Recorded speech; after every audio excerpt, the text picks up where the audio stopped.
ওনারা কি করলেন, যদি একটা একটা করে হাওয়া করে দেওয়া যায়, তাহলে যদি টিজিসি থাকে তাহলে কিন্তু বোঝা যাচ্ছে যে এটা আসলে এটিজিসি সিজি, ঠিক না? তাহলে টি মানে কি বোঝাচ্ছে, TA GC CG is the smallest functional unit of the DNA or the chromosome. তাহলে এই যে তিনটা জিনিস হাওয়া করে দেওয়া হলো, দিস ইজ কল্ড ট্রাইনিউক্লিওটাইড। এইটার নামই হচ্ছে ট্রাইনিউক্লিওটাইড which symbolize a gene. So trinucleotide is nothing but a gene. This is the smallest form of the gene. এখন আসেন, 90 তলায় কে ছিল? ব্ল্যাক, স্কিনের কালার ব্ল্যাক। এবারটা যখন আসতেছে সে কি করছে, এই ক্ষেত্রে একটা ঘটনা ঘটছে। সে তো ব্ল্যাক আসবে, সে আসছে সাথে তার আরেকটা যমজ ভাইকে নিয়ে আসছে, ব্ল্যাক ক্লোন নিয়ে আসছে সাথে করে আসার সময়। যখন এসে ক্লোন নিয়ে আসছে, এখন নিজে তো তার 90 তলাতে গেছে, সে তার ভাইকে বলবে তাড়াতাড়ি 89 তলা এখন ফাঁকা আছে, ওটা এখন আইসা পৌঁছায় নাই, এর সাথে গিয়ে বসো, হোয়াইট এখনো আসে নাই, তুমি ব্ল্যাক বসে যাও। হোয়াইট কোথায় বসবে? ও ধাক্কা দিয়ে সরাই দাও, কে 88-তে পাঠাই দাও।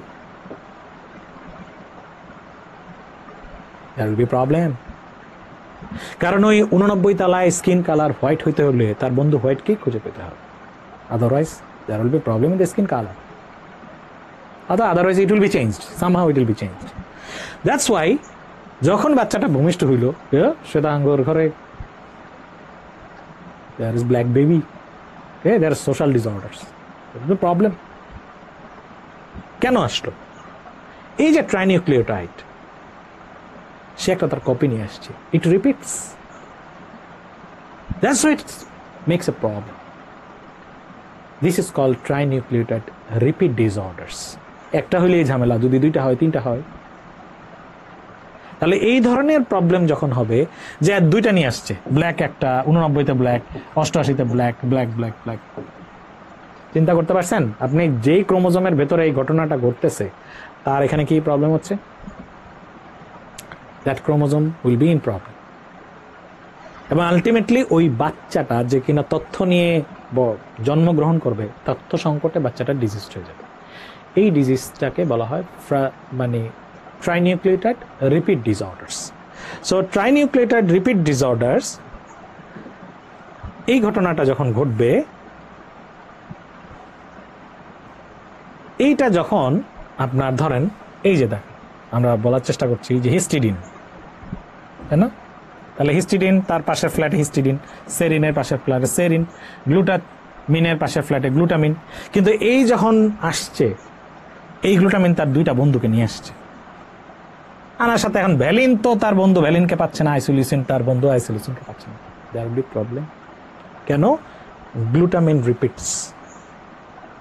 এই যে যখন রিপিটেশনের ঘটনা ঘটবে, এটা যেই ক্রোমোজোমে হলো, এইটা যেই ক্রোমোজোমে হলো, সেই ক্রোমোজোমে এটা যদি এক্স ক্রোমোজোমে হয়, ধরেন এরকম যে কোনো কাজে হইতে পারে, যে কোনো ক্রোমোজোমে হতে পারে, এক্স ক্রোমোজোমে যখন হবে, ওই জায়গাটা বারবার বারবার রিপিটেশনের কারণে সেটা দ্যাট উইল বি ফ্রাজাইল।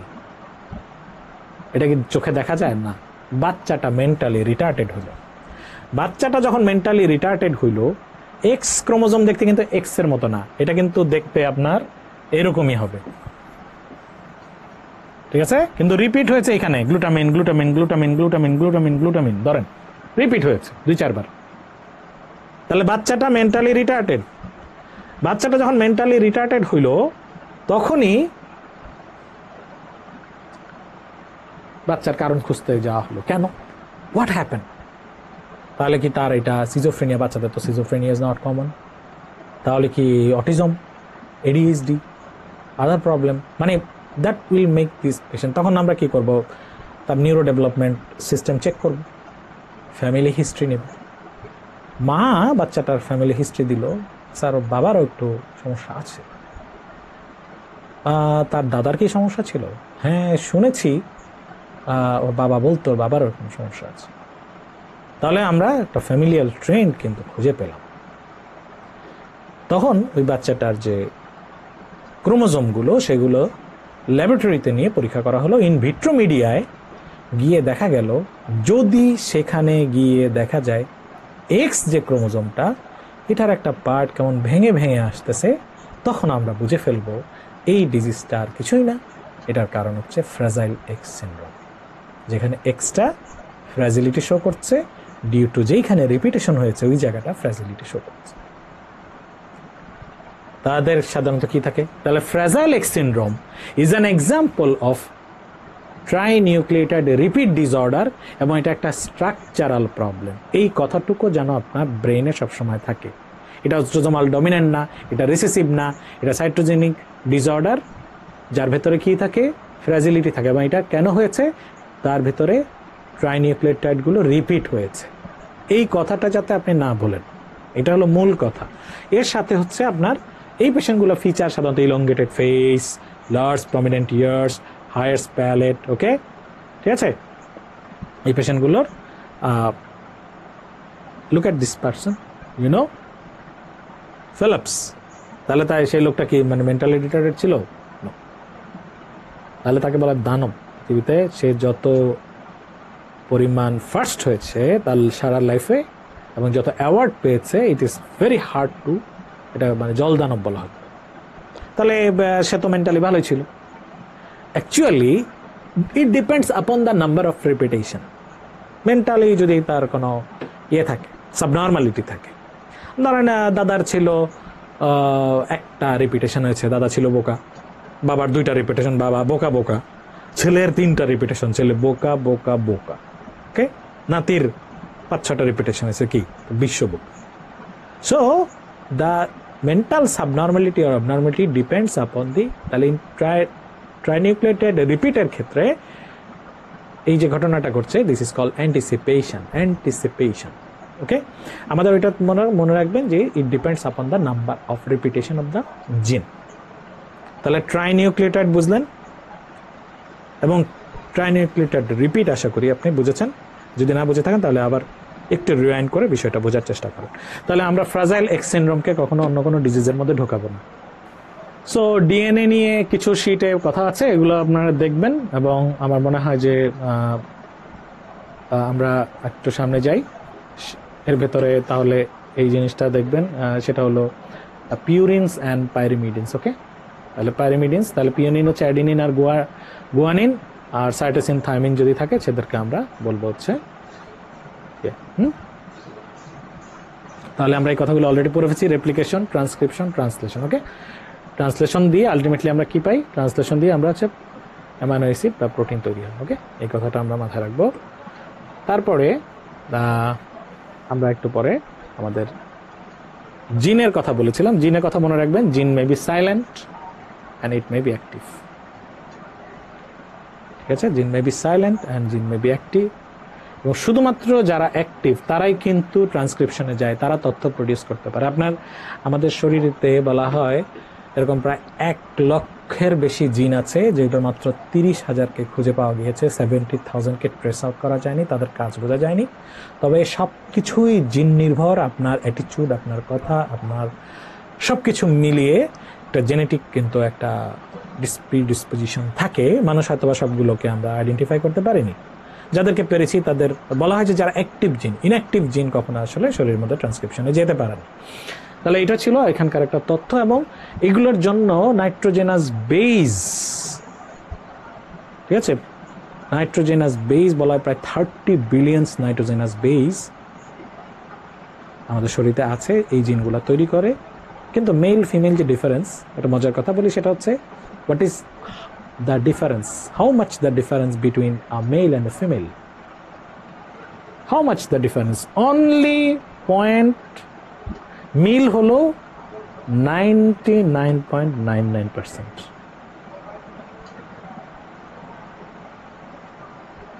ঠিক আছে, এটা হলো মিল, অমিল হচ্ছে 0.01%। এটা নিয়ে আমাদের যত পৃথিবীতে দ্বন্দ্ব, যত গ্যাপ এবং যত ঝামেলা, ঠিক আছে, মেল ফিমেল, বাকি সবই সব মিল আছে। তাহলে এই তথ্যটা আপনার জানা থাকতে হবে। আচ্ছা, তাহলে আমরা মোটামুটি জিন সম্পর্কে সম্যক ধারণা নিয়ে ফেলেছি। যেই কথাগুলো পড়েছি আবার একটু রিপিট করি। তাহলে long arm and short arm, this the centromere, এই কথাগুলো আমাদের জানা হয়েছে কিনা সেটা বুঝে নেন। জিন, জেনেটিক কোড বলেছি, তাহলে দুইটা জিন মিলে, তাই না?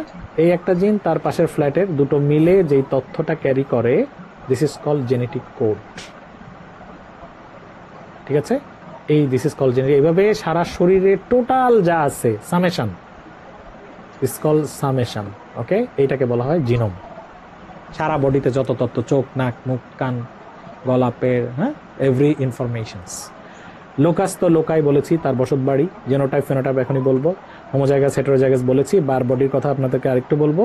মিউটেশন, মিউটেশনের ক্ষেত্রে একটা কথা হচ্ছে, আপনাকে একটা কথা বলি, সেটা হলো এই যে ধরেন এটি, জিসি, সিজি, তার ওপরের ফ্ল্যাটে তার যে এলিলটা, এখানেও কিন্তু এটি, জিসি, সিজি থাকতে হবে।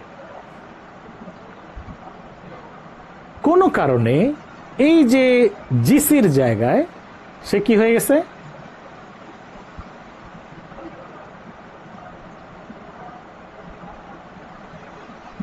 এখানে যে জিসি ছিল সে সিজি হয়ে গেছে। তাহলে এই জিসি কি তার সিজি কে পাবে? একটা নির্দিষ্ট জায়গায় কিন্তু ঝামেলাটা হলো। Any change in the DNA, any permanent change in the DNA, this is called mutation. এই ঘটনাটাকে আমরা বলবো মিউটেশন। তাহলে একটা সাকসেসফুল ক্যারেক্টার কি তৈরি হতে পারছে না। তাহলে শুধু সিজির এখানে বা জিসির এখানে উপস্থিতি থাকাটাই যথেষ্ট না, অ্যাপ্রোপ্রিয়েট চেহারায় তাকে উপস্থিত থাকতে হবে। তাহলে এটা যদি হয় সেক্ষেত্রে আমরা তাকে বলবো মিউটেশন। এরকম একটা পয়েন্টে যদি হয়, this is called point mutation. কিন্তু একটা যখনই বেশি হয়ে যাবে, ধরেন যে এখানে এটি ছিল, এখানে হয়ে গেছে টিএ, তাহলে দুইটা ঝামেলা হলো। তখন এটাকে আমরা একটা ফ্রেমের মধ্যে ফেলে দিচ্ছি, this is called frame shift mutation. আর আরেকটা জিনিস হচ্ছে রিপিট ডিসঅর্ডার। যদি এরকম একটা কপি নিয়ে আসে তাহলে ট্রাইটা রিপিট দিতে হবে। তাহলে আমরা পেলাম পয়েন্ট মিউটেশন। যেমন হিমোক্রোমাটোসিস, এটা একটা ডিজিজ, এটার সাথে জড়িত আছে একটা নির্দিষ্ট, ধরেন একটা ক্যান্সার, এটা যার হচ্ছে বিজ্ঞানীরা খুঁজে পাইছেন যে এরকম কিছু ক্যান্সার আছে যেটা শুধুমাত্র একটা জায়গায় পরিবর্তনের কারণে হচ্ছে, পয়েন্ট মিউটেশনের জন্য ক্যান্সার। ওকে, তাহলে এই জিনিসটা আমরা এখানে জানলাম। ট্রাইজোমি, মনোজোমি অলরেডি পড়েছি। ফিনোটাইপ, জেনোটাইপ বলেছি কি? জেনোটাইপ হচ্ছে ভেতরে যে তথ্যটা আছে সেটা হচ্ছে তার genotype. Genetic information carried by a pair of allele, this is called the genotype. Phenotype মানে আপনি যা দেখছেন, রোগী হিসেবে আমরা যা দেখছি, রোগীটা আমাদের কাছে যেভাবে আসছে, this is called it is a genetically modified cow to produce extra amount of meat. So যা দেখছেন, this is called the phenotype. যে পরিবর্তনটা ভেতরে আছে, this is called genotype. Okay, this is called phenotype. এই লোকটার যেসব জায়গায় হেয়ার থাকার কারণে তার ডেভেলপ হয়েছে। So patient symptoms and sign, it's called phenotype. Symptoms and signs, okay, chondroplasia, Marfan syndrome, okay, তারপর হচ্ছে তার যে বনি ডিসঅর্ডার্সগুলো, স্পাইনাল যে ডিস্ট্রফিগুলো, এগুলোকে আপনি দেখতে পান, কিন্তু একটা স্টোরেজ ডিজিজ জিনিসগুলো সবসময় দেখা যায় না। তাহলে জেনোটাইপ অ্যান্ড ফেনোটাইপ আমরা বললাম। হ্যাঁ, এই কথাগুলো আমাদের লাগবে। এরপরে কিছু locus, allele, homozygous and heterozygous, এই কথাগুলো আমরা বলেছি। এগুলো আপনি বইয়ের মধ্যে পাবেন। জাস্ট তথ্যগুলো জানতে হবে for a good. Now we are coming into very important karyotyping. ঠিক আছে, ক্যারিওটাইপিং এটা জানতে হবে, পরীক্ষায় এগুলো আসে। ক্যারিওটাইপিং দ্বারা একটা হিউম্যান, আপনাকে বলা হলো যে হিউম্যান ক্যারিওটাইপ কয়টা ক্রোমোজোম? 46। কিন্তু 46 দিয়ে এটা মেল না ফিমেল এটা কিন্তু বোঝা যায় না, এটা বোঝা সম্ভব। তাহলে আমাকে বলতে হবে যে এটা ছেলে না মেয়ে। তখন আমরা এই 46-এর সাথে তার অটোজোম এবং সেক্স ক্রোমোজোম এরকম দুইটাকে অ্যাড করে দেবো, যে হ্যাঁ এটা 46, আমি বলি যে এটা 46 XY অথবা 46 XX। এইটা দেখলে কিন্তু এখন আপনি বুঝতে পারবেন যে এটা আসলে মেল না ফিমেল। এই যে যখন ক্যারিওটাইপ বলা হইলো, this is the pictorial presentation of the karyotype. Total 23 জোড়া ক্রোমোজোম এখানে কিন্তু আছে। দেখেন তো, this is the longest 1 number pair. দেখেছেন এক্সের সাইজ আর ওয়াই সাইজ, বলেন এটার ছেলে না মেয়ে? Y is smaller than X. যদি 21-এ কয়টা আছে? যদি 3টা থাকতো তাহলে ট্রাইজোমি 21। 13-তে কয়টা আছে? যদি 3টা থাকতো ট্রাইজোমি 13। যদি 18-তে 3টা থাকতো ট্রাইজোমি 18। তাহলে প্যাটাউস সিনড্রোম, প্যাটাউস 13T প্যাটাও, এবার মনে রাখবেন। এডওয়ার্ডের 18 লিখতে ই লাগে, এডওয়ার্ড লিখতেও ই লাগে, হ্যাঁ, এডওয়ার্ড সিনড্রোম। তাহলে ট্রাইজোমি 3টা থাকলে ট্রাইজোমি। তাহলে this is the pictorial presentation. এইভাবে তো আর বইয়ের পাতায় পাতায় করা সম্ভব না। সায়েন্টিস্টরা কি করলেন, তারা এইভাবে নিউমেরিক্যাল, এটা দেখলেও কিন্তু বোঝা যাচ্ছে যে এটাকে ছেলে না মেয়ে। কিন্তু যখনই আপনার কাছে এরকম একটা জিনিস থাকবে, আপনার কিন্তু খুব ইম্পর্টেন্ট একটা কাজ আছে। সেটা হলো, সেটা কি, আপনি 46xy থাকলে এটাকে ভাগ করে ফেলবেন। তার মানে হলো এইখানে 2টা আছে, ওইটা মাইনাস করে দিয়ে এই পাশে পাবো 44টা, 2টা মিলে হলো 46xy, যাই থাক। অথবা একই যদি থাকে 46xx, ঘটনা একই। তার মানে হলো, আমি যেটা বোঝাতে চাচ্ছি যে আমার 2টা গোনাড থাকার কথা, সেক্স ক্রোমোজোম থাকার কথা, 2টাই আছে, 2টা 44টা অটোজোম থাকার কথা, এটা ঠিক আছে। কেন কেন কেন এই জিনিসটা কেন জানতে হবে? জানার হলো, ধরেন আপনি বাংলাদেশ ফিমেল ডাউন সিনড্রোম অলিম্পিয়াডের একজন ডক্টর হিসাবে আপনাকে পেশেন্ট সিলেকশনের দায়িত্ব দেওয়া হয়েছে, যে আমরা শুধুমাত্র যে সকল ডাউন সিনড্রোম পেশেন্ট ফিমেল তাদেরকে আমরা আমন্ত্রণ জানাতে চাই। এখন অ্যাজ এ ডক্টর আপনি কি করলেন? ওকে, আপনাকে বললো যে হ্যাঁ আমি 47 ডাউন সিনড্রোম মানে ট্রাইজোমি 21, ট্রাইজোমি 21 47 আসলো XX, 47XX, তাকে কি নেবেন? হ্যাঁ 47, আমারটা, আপনার টার্গেট হচ্ছে 47XX খোঁজা, চমৎকার। এখন 47XX সে এসে বললো যে স্যার আপনি ক্যারিওটাইপ করে দেখলেন যে তার আছে 13 নম্বরে, নেবেন? ধরেন 18 নম্বরে, ইয়েস অর নো? 47XX আসলো আপনার কাছে 13, 47XX আসলো আপনার কাছে 21, 47 আসলো 1 2 3। এখন আপনি কাকে নেবেন? এটা হচ্ছে Edward syndrome, no. Patau's syndrome, no. This is your patient. আপনি কি করলেন? এইটা আপনি এখন সবগুলোতে এক্স আছে, আপনি এটাকে খুঁজতেছেন, এটাও তো। এখন মূল জিনিসটা হলো 47 শুধু থাকলে হবে। 47 যখনই হবে আপনি এক্স এক্স খুঁজতেছেন তো, তার মানে হচ্ছে ডাউন সিনড্রোম ট্রাইজোমি 21, তার সমস্যাটা কিন্তু হচ্ছে অটোজোমে। এই অটোজোম, তার মানে হচ্ছে এটা অটোজোম, এটা সেক্স ক্রোমোজোম। তাহলে এইখানে তার 21 নাম্বারে 44 প্লাস ওই যে একটা এক্সট্রা, তাহলে এখানে 2টা থাকার কথা, 2টাই আছে, মহিলা। ঝামেলাটা কোথায়? ঝামেলাটা তাহলে এখানে 45। সে আপনাকে ওখান থেকে বের করে দিল যে আমার হ্যাঁ 21-এ ঝামেলাটা আছে। সোজা কথা, এই মহিলাটা তাহলে প্রবলেম কোথায়? ও তো XX। এইটার প্রবলেম হইলো, খেয়াল করে দেখেন, এখানে থাকার কথা 2টা, আছে 3টা, 44টা, সুন্দর। তার অটোজোমে কোনো প্রবলেম আছে? নো। তার সমস্যা কোথায়? তার সমস্যা সেক্স ক্রোমোজোমে। আমরা তো ডাউন খুঁজতেছি, যার 21-এ প্রবলেম। তাহলে এই মহিলাটাকে যেই কারণে নিল না, কারণ তার 18-এ প্রবলেম। এইটাকে কেন নিলাম না? কারণ 13-এ প্রবলেম। আমি তো খুঁজতেছি ডাউন বেবি, যার 21-এ প্রবলেম আছে। তাহলে এই সুপার ফিমেল তাকে নিলাম না কেন? নিলাম না এই কারণে, কারণ তার সমস্যাটা লাস্ট পেয়ারে 23তম ক্রোমোজোম। আমার তো দরকার 21তম ক্রোমোজোম, নিলাম না। এখন একজন আপনার কাছে এসে বলল যে আমিও 47, আমারও 2টা এক্স আছে, কিন্তু সাথে ভুলক্রমে একটা ওয়াই চলে আসছে। আপনি তাকে ধরলেন, না ভাই আপনি ক্লায়েন্ট ফিল্টার, কেন? আপনার ওখানে ওয়াই আছে, XX 2টা থাকলেও হবে না। এখন একজন এসে বললো যে আমি তো ভুলে একটা বাড়িতে ফেলে আসছি, আমি আসলে ডাউন সিনড্রোম, তাকে নেবেন? নো। এইখানে তার 44টা, তার সমস্যাটা কিন্তু হচ্ছে this is call Turner syndrome, Turner Klinefelter. এইটা একটা প্রশ্ন পরীক্ষা আসে, following are the problems associated with chromosomal aneuploidy. Chromosomal aneuploidy, এই যে ক্রোমোজোমাল অ্যানিউপ্লয়েডি হলো, this are the all are the aneuploidies. পরীক্ষা একটা বসে, following are associated with the sex chromosomal aneuploidy. তাহলে সেক্স ক্রোমোজোমাল অ্যানিউপ্লয়েডি কোথায়? সেক্স ক্রোমোজোমাল অ্যানিউপ্লয়েডি আপনাকে যদি বলি, এই যে এডওয়ার্ড সিনড্রোম, এটা ভাঙেন 2, তাই না? 45। ওর সমস্যা কোথায়? অটোজোমে।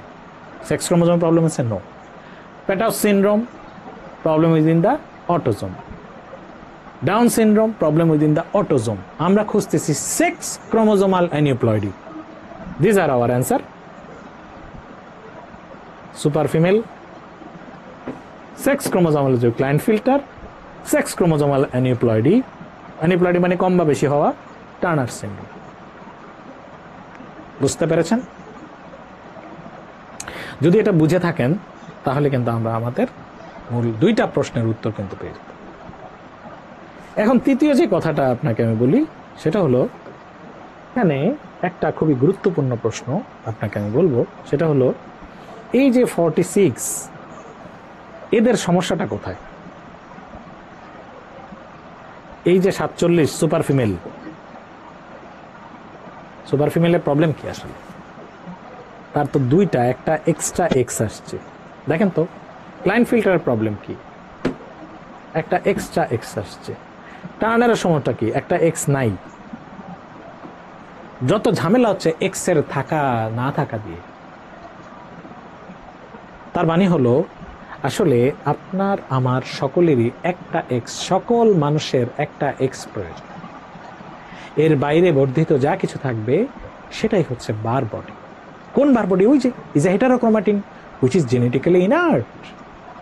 সেই জিনিসটাই আমরা এখানে দেখছি যে এই যে একটা নর্মাল ফিমেল 46XX অথবা নর্মাল একজন মানুষ মেল, তাদের লাইফে একটা করে এক্স প্রয়োজন আছে। মেইলের ক্ষেত্রে জন্য ওয়াই, আর ফিমেলের ক্ষেত্রে যে এক্সটা থাকে এটা পিকনোসিস হয়ে যায় বা অকার্যকর হয়ে যায়, জেনেটিক্যালি ইনার্ট থাকে। এখন জেনেটিক্যালি ইনার্ট তার মানে হচ্ছে বার বডি। বুঝতে চাইলে this is call bar body. Bar body মানে হলো একটা এক্স আগে পকেটে ঢুকায় ফেলবেন, এরপরে যত এক্স আছে কি না আছে সেটা নিয়ে আপনি রিসার্চ করবেন যে আছে কি নাই। যদি থাকে, একটা থাকলে একটা বার বডি, 2টা থাকলে 2টা বার বডি, 3টা থাকলে 3টা বার বডি। এখন we are looking for the শত্রুস। ওকে, মানে দ্য বার বডি কোথায় আছে, ঝামেলাটা কেন হচ্ছে? আমরা ক্লাইনফিল্টারে গিয়ে দেখলাম এক্স আর ওয়াই একটা থাকলে হচ্ছে, ঝামেলা কোথায়? বলো যে হ্যাঁ বার বডি ইজ জেনেটিক্যালি ইনার্ট, এটা তো আমরা বাদ দিয়ে দিলেই পারি, দরকার নেই। যখনই আপনি বাদ দিতে যাবেন তখনই তো ঝামেলায় পড়বেন। It will turn into a Turner syndrome. বলেন যে না ঠিক আছে, মেয়েদের 2টা আছে, ছেলেদের একটু সমতা করে একটা এক্সট্রা দিয়ে দিই, দ্যাট উইল ক্রিয়েট ক্লাইনফিল্টার সিনড্রোম। ঠিক আছে, বার বডি জেনেটিক্যালি ইনার্ট, মেয়েদের একটা দাও, দুঃখী মানুষ একটা বেশি দিয়ে দাও এই মেয়েটাকে, that person will turn into a super female. So lack of bar body create problem. Extra bar body will create problem. পরীক্ষার কোনো প্রশ্ন আসে যে bar body analysis may be helpful in. বুঝেন কিন্তু জিনিসটা হচ্ছে বার বডি রিলেটেড। আর বার বডি মানে হচ্ছে আপনার 23তম যে পেয়ার আছে ওখানে বসে ঝামেলাটা, অটোজোমের সাথে কিন্তু কোনো সম্পর্ক নাই। সুতরাং bar body analysis may be helpful in, এই কথাটি আসলে আপনি যখনই ডাউন, প্যাটাও, এডওয়ার্ড আসবে তখনই কিন্তু এরা কিন্তু অটোজমে ঝামেলা। 13, 18, 21 আমাদের টার্গেট হচ্ছে 23তম পেয়ারে। So bar body analysis may be helpful in Klinefelter, bar body analysis may be helpful in bar body analysis may be helpful in Klinefelter, bar body analysis may be helpful in Turner, bar body analysis may be helpful in super female. What about fragile X syndrome? পরীক্ষার উত্তর বলেন true না false? Barbody analysis may be helpful in Fragile X syndrome. যারা যারা true বলেছেন তারা ধরা খেয়েছেন। কেন? What's the reason behind these Fragile X? Is it a Barbody associated problem? তার কি ক্রোমোজোমের নাম্বারে কোনো প্রবলেম আছে? তাহলে আপনি কেন মনে মনে এটা ট্রু বললেন? So it is a structural problem which is associated with trinucleotide repeat disorders. So absolutely it is not helpful with Barbody analysis. Clear? এই জিনিসটা যদি হয় তাহলে সেক্ষেত্রে আপনারা মনে রাখবেন আমরা খুবই গুরুত্বপূর্ণ একটা পড়লাম, এই ক্যারিওটাইপিং, বারবডি অ্যানালাইসিস এবং সেক্স ক্রোমোজোমাল অ্যানিউপ্লয়েডি পরীক্ষার জন্য খুবই ইম্পর্টেন্ট একটা topic. Right now come to the cytogenic disorder, chromosomal disorders. সুতরাং আমরা ক্যারিওটাইপিং নিয়ে অনেক কিছু জানলাম। এখন this are the aneuploidy or the cytogenic disorder associated with the numerical issues. Okay, তাহলে আমরা ঝট করে কিছু, এটা একটা নর্মাল ক্যারিওটাইপিং। নর্মাল ক্যারিওটাইপিং এর সাথে আমরা এখানে কি ঘটনা ঘটছে, 21 নম্বরে 3টা, এই যে ডাউন সিনড্রোমের কথা বলছি, ট্রাইজোমি 21, সব জায়গায় দুটো দুটো, কিন্তু এখানে ডাউন সিনড্রোমের ক্ষেত্রে একটি এসে সংযুক্ত হয়েছে, এটাকে এই জন্য আমরা ট্রাইজোমি 21 বলছি। ট্রাইজোমি 18-এ কি হচ্ছে, 18 নম্বর, 18-8, তাই না? তাহলে এই যে ওকে, সো এই 18 নম্বরে কিন্তু আমরা এখানে 3টা পাচ্ছি, বাকি সব জায়গায় নর্মাল। তাহলে এটা ট্রাইজোমি 28, ঠিক আছে? এখানে কি হচ্ছে, হিয়ার XXY, তাই না? ক্লাইনফিল্টার সিনড্রোমে একটা বাড়তি বারবডি এখানে এসে যুক্ত হওয়ার কারণে এই ঘটনাটা। তাহলে এটার ক্যারিওটাইপিং করতে গেলে কিন্তু আমরা এরকম একটা চেহারা পাবো। সো এখানে কি ঘটছে, এখানে যে ঘটনা ঘটছে সেখানে হচ্ছে নর্মালি 23 নাম্বার ক্রোমোজোমে দুটো থাকার কথা, 23তম পেয়ারে, তাই না? 23তম পেয়ারে এখানে একটি আছে, it's a case of Turner syndrome. So এই যে টোটাল ঘটনাটি ঘটলো, আমরা এখান থেকে এটা লেকচার শিটে আমাদের এই ছবিটা আছে, যথাসময় যখন আমরা দাগাবো তখন আমরা আবার এটা বলবো, ঠিক আছে? তাহলে আমরা আজকে মোটামুটি এই বিষয়গুলো, ক্রোমোজোমাল নিউমেরিক্যাল অ্যাবনর্মালিটি নিয়ে আমরা আজকে কথা বললাম। এখন যেটা হচ্ছে, শুধুমাত্র সংখ্যায় সমস্যা হবে, নো, আমরা কিছু স্ট্রাকচারেও সমস্যা পাবো। হ্যাঁ, তো স্ট্রাকচারে যে সমস্যাগুলো হবে, কি হইতে পারে, স্ট্রাকচারে কি প্রবলেম হয়? স্ট্রাকচারে কিছু জিনিস আমরা পাবো, সেটা হচ্ছে, আমি দেখাচ্ছি ছবি, এই here now come to the. এখন কিন্তু আমাদের সংখ্যায় কোনো সমস্যা নেই, সংখ্যার সমস্যা না হয়ে কি হচ্ছে, এই যে 90 তলায় যে ভদ্রলোকটা ছিলেন, তার যে অ্যাপার্টমেন্ট, ওনার মনে হয়েছে যে না, এখন আমি 20 তলায় আসবো, আমার 90 তলায় উঠতে কষ্ট হয়। এই যে জিনটা, সে কি করছে, ওখান থেকে অন্য তার জায়গা পরিবর্তন করে সেইখানে আসছে। এই যে জায়গাটা পরিবর্তন করলো, তার কিন্তু ঠিকানা বা অ্যাপার্টমেন্ট চেঞ্জ হয়নি। যেহেতু অ্যাপার্টমেন্ট চেঞ্জ হয়নি, একই অ্যাপার্টমেন্টে 90 তলা থেকে 20 তলায় এসেছেন, তাতে এমন কি অপরাধ হয়েছে? অপরাধ হয়নি। যে লোকটার ঘটনাটা ঘটেছে, বাবা বা মায়ের, তিনি কিন্তু প্রবলেম পড়বেন না। কিন্তু যখন তারা জেনারেশন প্রডিউস করতে যাবেন, তখন ওই 20 তলায় যিনি থাকতেন, তার অ্যালিল, সে এসে তো 20 তলার বন্ধুকেই খুঁজবে, কিন্তু ওখানে তো বসে আছে 90 তলার মানুষরা। এই ঘটনাটা যখন তার ফ্লোর চেঞ্জ হবে, বাট অ্যাপার্টমেন্ট চেঞ্জ হবে না, ক্রোমোজোম নাম্বার বদল হবে না, এই ঘটনাটাকে আমরা বলি ইনভার্সন। ওকে, তাহলে জিনিসটা অথবা লং আর্মে ছিল, সে শর্ট আর্মে এসেছে, তাহলে এই ঘটনাটাকে আমরা ইনভার্সন বলি। দ্বিতীয়, ট্রান্সলোকেশন, মানে এখন আমার এই লোকেশনই ভালো লাগছে না, আমি অ্যাপার্টমেন্ট নাম্বার চেঞ্জ করব, ঠিক আছে? কোনো কোনো ক্ষেত্রে দেখা যায়, এই যে ধরা যাচ্ছে যে লং আর্ম, এই লং আর্মটা ছিল 14 নম্বরে, 14 নম্বরের লং আর্ম, সে কি করেছে, 21-এর সাথে অদল বদল করেছে। তার মানে লং আর্ম ওটা চলে গেছে 21-এ, 21-এরটা চলে গেছে 14-তে। কোথাও কোনো ইনফরমেশন লস হয়নি, শুধু একটি অদল বদলের ঘটনা ঘটেছে। এই ঘটনাটাকে আমরা বলবো হচ্ছে ট্রান্সলোকেশন। কিন্তু এখানে যেহেতু একটা সমান সমান ঘটনা ঘটেছে, এটাকে আমরা বলবো ব্যালেন্সড ট্রান্সলোকেশন। কিন্তু ওই যে একই 14-র যারা লং আর্মে ছিল, তারা এসে তো 21-এর লোকজনকে খুঁজে পাবে। দ্যাটস ওয়াই এই ক্ষেত্রে একটা ঘটনা ঘটে। আমি এটা শুধুমাত্র 14 না, যে কোনো ক্রোমোজোমের সাথে যে কোনো ক্রোমোজোমের ঘটনা ঘটতে পারে, এটাকে বলি আমরা ট্রান্সলোকেশন। যে 14 আর 21-এর মতো অদল বদল হলে পেশেন্টটা ডাউন হওয়ার একটা সম্ভাবনা থাকে। তাহলে ট্রান্সলোকেশন এটা কিন্তু ডাউন সিনড্রোম। তাহলে পরীক্ষা যেরকম আসে যে translocation May be associated with down syndrome, সেক্ষেত্রে কিন্তু আমাকে অবশ্যই ট্রু দিতে হবে।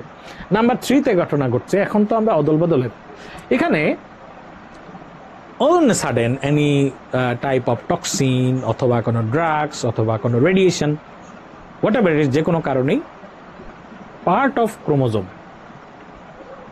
হারিয়ে গিয়েছে, অথবা সে কোনো কারণে একটা প্যাচ খেয়েছে, প্যাচ খেয়ে যখন সোজা হয়েছে দেখা গেল যে যেই প্যাচ খাওয়া অংশটা তার বডি থেকে আলাদা, যেটা তো রড আর রোপ লাইক স্ট্রাকচার না, এটা একটা কেমিক্যাল স্ট্রাকচার। প্যাচ খেয়ে যাওয়ার কারণে যখন আবার তারা যথাযথভাবে সন্ন্যাসী বিশুদ্ধ হয়েছে, ওই প্যাচ খাওয়া জায়গাটা অথবা কোনো কারণে আলাদা হয়েছে। আমি সোজা কথায় বলি যে for any reason if any part of the chromosome has lost, this is called deletion. যেমন cri du cat syndrome, cri du cat syndrome it's an occurrence of deletion. ঠিক আছে, এটা নিয়ে আমরা দু একটা কথা আছে, সেটা আমরা পরে বলবো। তো আরেকটা যে ঘটনা আছে সেটা কি, সেটা হচ্ছে রিং ক্রোমোজোম। রিং ক্রোমোজোমে কি হচ্ছে, ডিলিশন অকার্স বোথ এন্ডস। এখানে দুইটা মাথা কোনো কারণে, এটা রেডিয়েশন হইতে পারে, ড্রাগের কারণে হইতে পারে, এই দুইটা মাথা উড়ে গেছে, তাহলে ওপেন হয়ে গেছে। তাহলে ওপেন হয়ে দিস টু হেডস আর বিকাম স্টিকি, এবং তার একটার সাথে আরেকটা লেগে গিয়েছে। এই যে লেগে গিয়েছে, টু হেড বিকাম স্টিকি, দুইটা হেডস যখন স্টিকি হয়ে গেল, যখন পরস্পর জেনেটিক ট্রান্সফরমেশনের ঘটনাটা হবে, তাহলে একজন দাঁড়ানো, আরেকজন মাথায় রিং হয়ে পাশাপাশি মাথা ঝুঁকে বসে আছে, তাহলে এদের মধ্যে কি ট্রান্সফরমেশন হবে? হবে না। ইন দ্যাট কেস আমরা এটাকে বলবো হচ্ছে রিং ক্রোমোজোম। এইবার আছে আইসোক্রোমোজোম। মনে আছে আমরা যখন ওই যে ট্রাইজোমি মনোজোমি বলছিলাম, তার আগে বলেছিলাম যে লঙ্গিচুডিনালি ডিভাইডেড হওয়ার কথা, সেটা না হয়ে ক্রোমোজোমটা ট্রান্সভার্সলি ডিভাইডেড। তাহলে লঙ্গিচুডিনালি হলে এইটা আর এইটা যাবে উপরে, আর এইটাই আসার কথা নিচে। কিন্তু এটা কিন্তু উপরের পার্ট, এটাও কিন্তু উপরের পার্ট। কিন্তু যখন এটা বরাবর ভাগ হবে তখন এই পার্ট পুরোটা নিচে যাবে, কিন্তু এই পার্টের এই অংশটা তো উপরের জন্য বরাদ্দ ছিল। একটু ঝামেলা হবে না? ইনফরমেশন অদল বদল করতে গিয়ে কিছু প্রবলেম তৈরি হবে। দ্যাটস ওয়াই আমরা এটাকে বলছি isochromosome, but no information has lost. Finally there is another type of translocation or non-balanced location। ঠিক আছে, এই যে এখানে কি হচ্ছে, নর্মালি দুইটা ক্রোমোজোম যখন পরস্পরের সাথে অদল বদল করে দুইটা ক্রোমোজোম তৈরি হবে, তাহলে long arm short arm, long arm short arm, এইটা অদল বদল করে যা পাওয়া যাবে, আমরা কিন্তু একটা লং আর্ম শর্ট আর্ম বিশিষ্ট জিনিস পাবো। ইন কেস অফ রবার্টসনিয়ান ট্রান্সলোকেশনে কি হচ্ছে, দুইটা লং আর্ম একসাথে হয়ে যাচ্ছে, দুইটা শর্ট আর্ম একসাথে হয়ে যাচ্ছে। এইটা এতটাই দুর্বল, এতটাই উইক থাকে, এতটাই ফ্রাজাইল থাকে, ভালনারেবল থাকে, it may be lost, may be lost. তাহলে এই যে মে বি লস্ট হলো, তাহলে এই ঘটনাটাকে আমরা তখন বলতে পারি রবার্টসনিয়ান ট্রান্সলোকেশন। সো আমরা কি পেলাম, টোটাল পরীক্ষা আসবে যে what are the structural chromosomal mutation? Number 1, inversion, translocation, deletion, ring chromosome, isochromosome, এবং এটা হচ্ছে রবার্টসনিয়ান ট্রান্সলোকেশন। পরীক্ষা একটা প্রশ্ন আসছিল, খুব সম্ভবত সার্জারিতে সিঙ্গেল বেস যখন একদম প্রথম দিকে শুরু হলো, খুবই চমৎকার একটা প্রশ্ন ছিল। প্রশ্নটা আসছিল ইনফরমেশন অথবা part of chromosome lost in, এবং সেখানে কিন্তু আমি এখন বলি প্রশ্ন, ইনভার্সনে কোনো লস আছে? নো। ট্রান্সলোকেশন ব্যালেন্সে কোনো লস আছে? নো। ডিলিশনে কোনো লস আছে? ইয়েস, লস আছে। রিং ক্রোমোজোমে লস আছে? কি মনে হয়? এই যে ডিলিশন অকার্স বোথ এন্ডস। আইসোক্রোমোজোমে লস আছে? নো। ট্রান্সলোকেশনে মেবি। পরীক্ষায় এখানে কিন্তু ডিলিশন নামে কোনো শব্দটা ছিল না, ছিল রিং ক্রোমোজোম এবং রবার্টসনিয়ান ট্রান্সলোকেশন। তাহলে আমাদের উত্তর কি হবে সিঙ্গেল বেস্টের? যদি এই ধরনের কেসে থাকে, সিঙ্গেল বেস্টে কিন্তু 5টা উত্তরই সঠিক থাকতে পারে, কিন্তু আমাকে I have to choose the best one. That's why এই যে ডাউন সিনড্রোম যখন আমরা পড়বো, আজকে এখানে একটা কি পেলাম, ট্রান্সলোকেশন পেলাম, কিন্তু বোঝা যায় which one is the most important cause of Down syndrome? এটা যদি একটা প্রশ্ন থাকে, এটার মধ্যে মোজাইসিজম থাকতে পারে, নন ডিসজাংশন থাকতে পারে, ট্রান্সলোকেশন থাকতে পারে, উত্তর কি হবে? ডেফিনেটলি নন ডিসজাংশন। সবকটা কিন্তু সঠিক। সো এই ক্ষেত্রে পরীক্ষায় রিং ক্রোমোজোম যদি থাকে, যদি ডিলিশন থাকে উত্তর ডিলিশন, যদি ডিলিশন না থাকে উত্তর হবে রিং ক্রোমোজোম। ওকে, তাহলে আমরা আজকে সাইটোজেনিক ডিসঅর্ডার দুইটা ভাগে ভাগ করে ফেললাম এবং আমরা স্ট্রাকচারাল প্রবলেমটা আমরা পড়ে ফেললাম। তো এই যে স্ট্রাকচারাল প্রবলেম, এইগুলোর নামগুলো জানা খুবই জরুরি। এরকম বইতে এরকম একটা চার্ট আছে, এই চার্টটা আপনি খুঁজে পাবেন পেজ নাম্বার, আচ্ছা আমি যথাসময়ে যখন আমরা বইগুলো দেখাবো সেইগুলো বলে দিব। এটা বইয়েরই একটা চার্ট এবং খুবই এটা একটা ইনফিনিটি স্টার টপিক, ঠিক আছে? ইনফিনিটি স্টার এই টপিকটা আপনি অবশ্যই এই পুরো জিনিসটা পড়তে হবে। ওখানে নিউমেরিক্যাল, স্ট্রাকচারাল এই কথাগুলো কিন্তু বলা আছে। সো এরকম একটা প্রশ্ন পরীক্ষায় আসছিল, এটা দেখেন question, chromosomal numerical abnormalities occurs in numerical. এখন আপনি বলেন উত্তরটা দেন, ঠিক আছে? তাহলে ট্রাইজোমি 21 নিউমেরিক্যাল প্রবলেম হবে, হবে। টার্নার সিনড্রোম হবে, ক্লাইনফিল্টার সিনড্রোম হবে, ফ্রাইডুচার্ট সিনড্রোম নো, এটা it's an occurrence of deletion. DiGeorge syndrome no. So উত্তর হবে এমসিকিউ যদি থাকে আপনার উত্তর হবে এবিসি। ওকে, ঠিক আছে? তাহলে এই যে এবিসি উত্তর, এটা এম আর খান স্যারের বই ছিল এবং আশা করি এই ধরনের প্রশ্নগুলো আসলে কিন্তু আপনাকে করতে হবে। যেরকম ট্রাইজোমি 21 ইজ, ঠিক আছে? এরকম খুবই সহজ যখন প্রশ্ন হবে আপনি এই ধরনের প্রশ্ন কিছু পাবেন। উত্তর এখানে শুধুমাত্র ডাউন সিনড্রোম, এটা আপনারা জানেন, ঠিক আছে? ট্রান্সলোকেশন ছোট ছোট প্রশ্ন, এগুলো আমাদের লেকচার শিটের পেছনেও দেওয়া আছে। এই প্রশ্নগুলো কিন্তু আপনি খুব মনোযোগের সাথে পরীক্ষাগুলো আত্মস্থ করবেন। তাহলে আমরা অ্যাবনর্মালিটি অফ দ্য ক্রোমোজোম এই জিনিসগুলো পেলাম। এখন আসেন আমরা কিছু ক্রোমোজোমাল ডিসঅর্ডার নিয়ে কথা বলি। কথা ছিল যে এইটা খুলতে হলে আপনাকে বই নাম্বার 37 লেকচার শিটের 37 নাম্বার পেজে গিয়ে আপনি এটা পাবেন। চলেন দেখা যাক ডাউন সিনড্রোমে কি বলেছে। তাহলে ডাউন সিনড্রোমে সমস্যাটা কোথায়? সমস্যাটা হচ্ছে এই যে 21 নম্বরে একটা এক্সট্রা একটা ক্রোমোজোম, হ্যাঁ ক্রোমোজোম, এটাকে আমরা ডাউন সিনড্রোম বলছি। এখন ডাউনের প্রবলেমটা কি, আপনাকে কি পড়তে হবে, এইটা হচ্ছে জানাটা খুবই জরুরি। 37 নাম্বার পেজে লেকচার শিট খুলে আপনি এটা দেখেন। খুবই খুবই ইম্পর্টেন্ট কিছু। পরীক্ষায় যদি এই ধরনের প্রশ্ন আসে, একটা প্রশ্ন কিন্তু আপনার ক্যারিওটাইপ নিয়ে থাকার সম্ভাবনা থাকে, ক্যারিওটাইপিং। তাহলে ডাউন সিনড্রোম ইজ ট্রাইজোমি 21-47। ছেলে না মেয়ে, ওয়ার্ল্ড ওয়াইড যত পেশেন্ট আছে এদের মধ্যে রেশিও হচ্ছে ফিমেল বেশি, এই কথাটা মনে রাখেন। যদিও ফিমেল সাধারণত ঘরের বাইরে কম আসে, এই ধরনের পেশেন্টরা স্বাভাবিকভাবে আমরা মেলকে বাইরে দেখি, তারপর কিন্তু ইনসিডেন্স হিসাবে ফিমেল পেশেন্ট কিন্তু বেশি, এই কথাটা মাথায় রাখবেন। দ্বিতীয় যেটা দরকার যে ক্যারিওটাইপিংটা, ট্রাইজোমি 21 37 নাম্বার পেজে ওখানে গিয়ে দেখবেন মায়ের বয়সের সাথে ডাউনের একটা খুব ক্লোজ রিলেশন আছে, ভেরি ইম্পর্টেন্ট। যদি মায়ের বয়স 30-এর কম হয় তাহলে প্রতি 800 জন মায়ের যে বেবি হবে এর মধ্যে একটা ঝুঁকি থাকে ডাউন হওয়ার। কিন্তু যত মায়ের বয়স বাড়তে থাকে বাচ্চার ডাউন হওয়ার সম্ভাবনা কিন্তু বেড়ে যায়, ইভেন 1:100। চিন্তা করতে পারেন রেসিডেন্সে। That's why earlier baby are the best babies.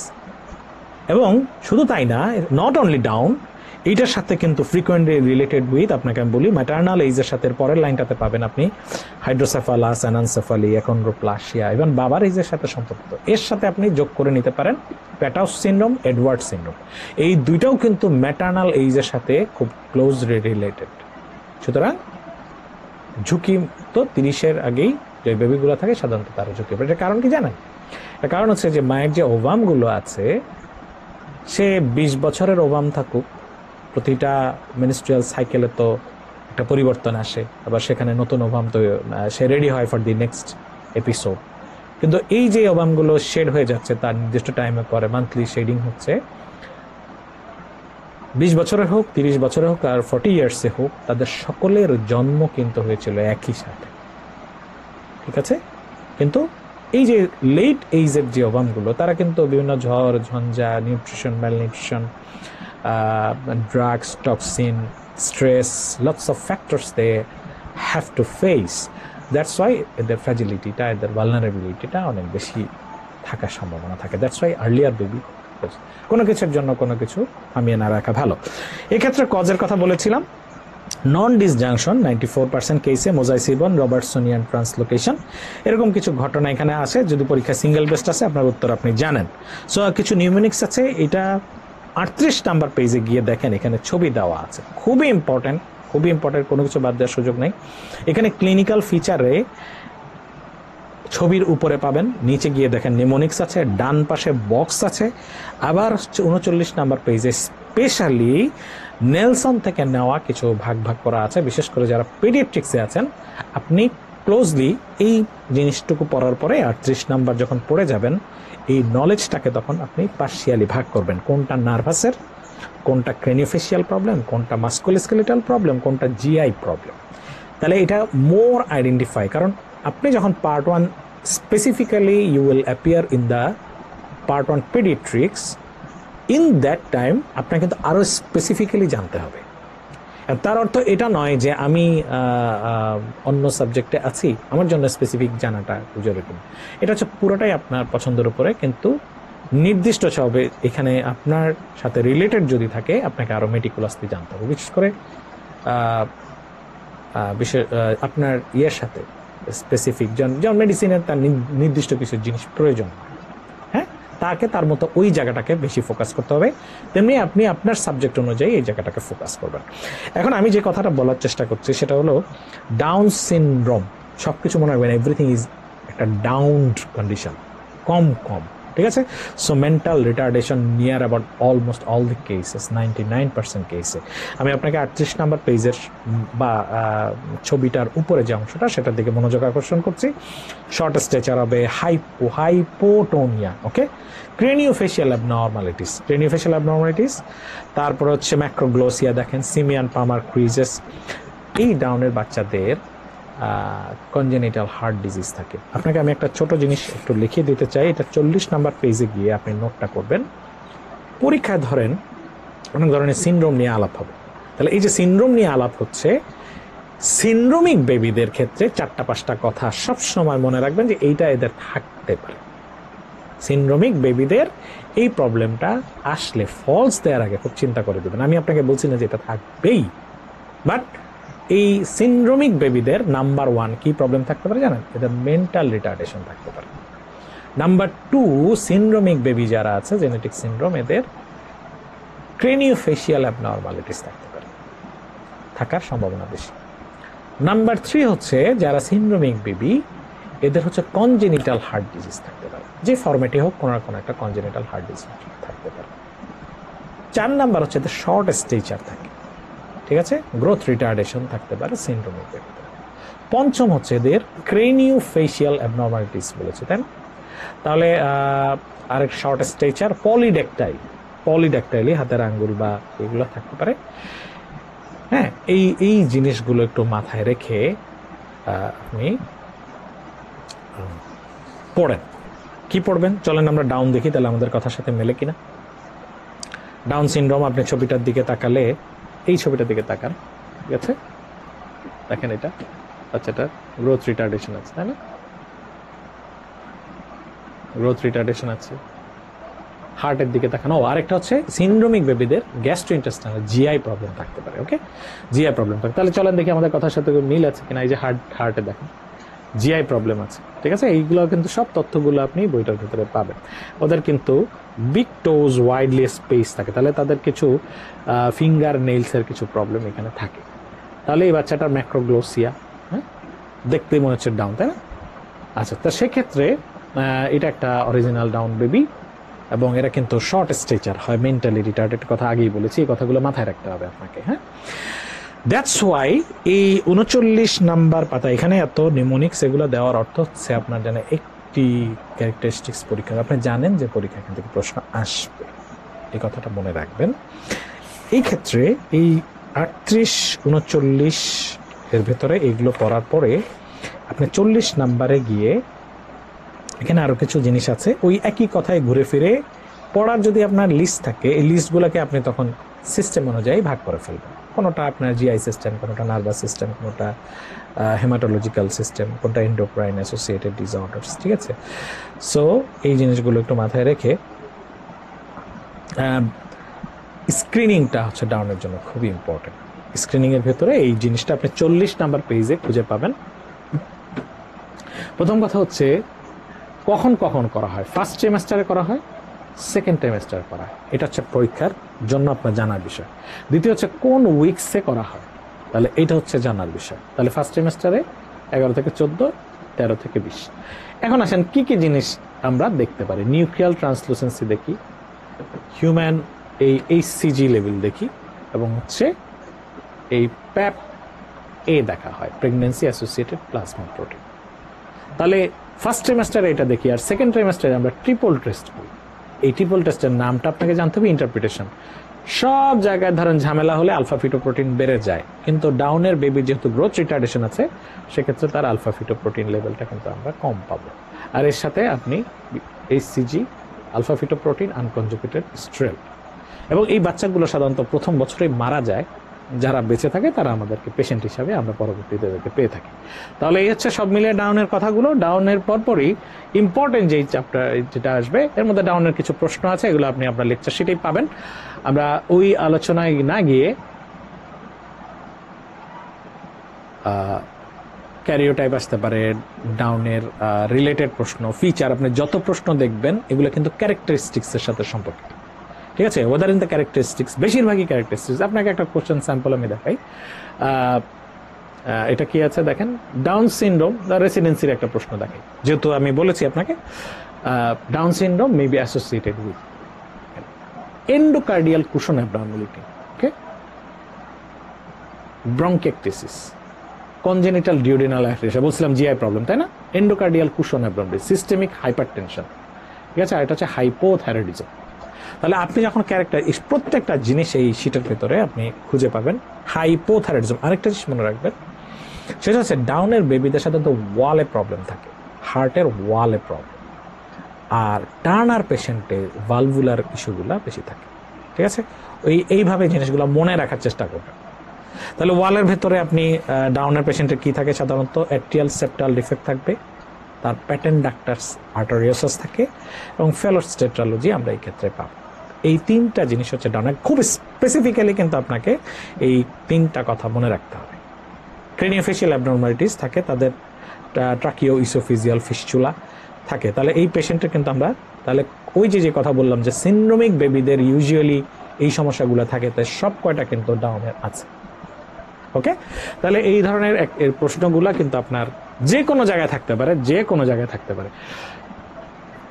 So আমরা এখন একই সাথে যদি, যেহেতু ট্রাইজোমি 21 এর সাথে আমরা ট্রাইজোমি 13 বলেছিলাম, প্যাটাউস সিনড্রোম, 18 হলে এডওয়ার্ড সিনড্রোম, ক্রাইজু ক্যাট নামে স্ট্রাকচারাল একটা প্রবলেম আছে, এটা আমি একটু পরে আপনাকে আবার আমাদের ক্লাসে আপনি খুঁজে পাবেন।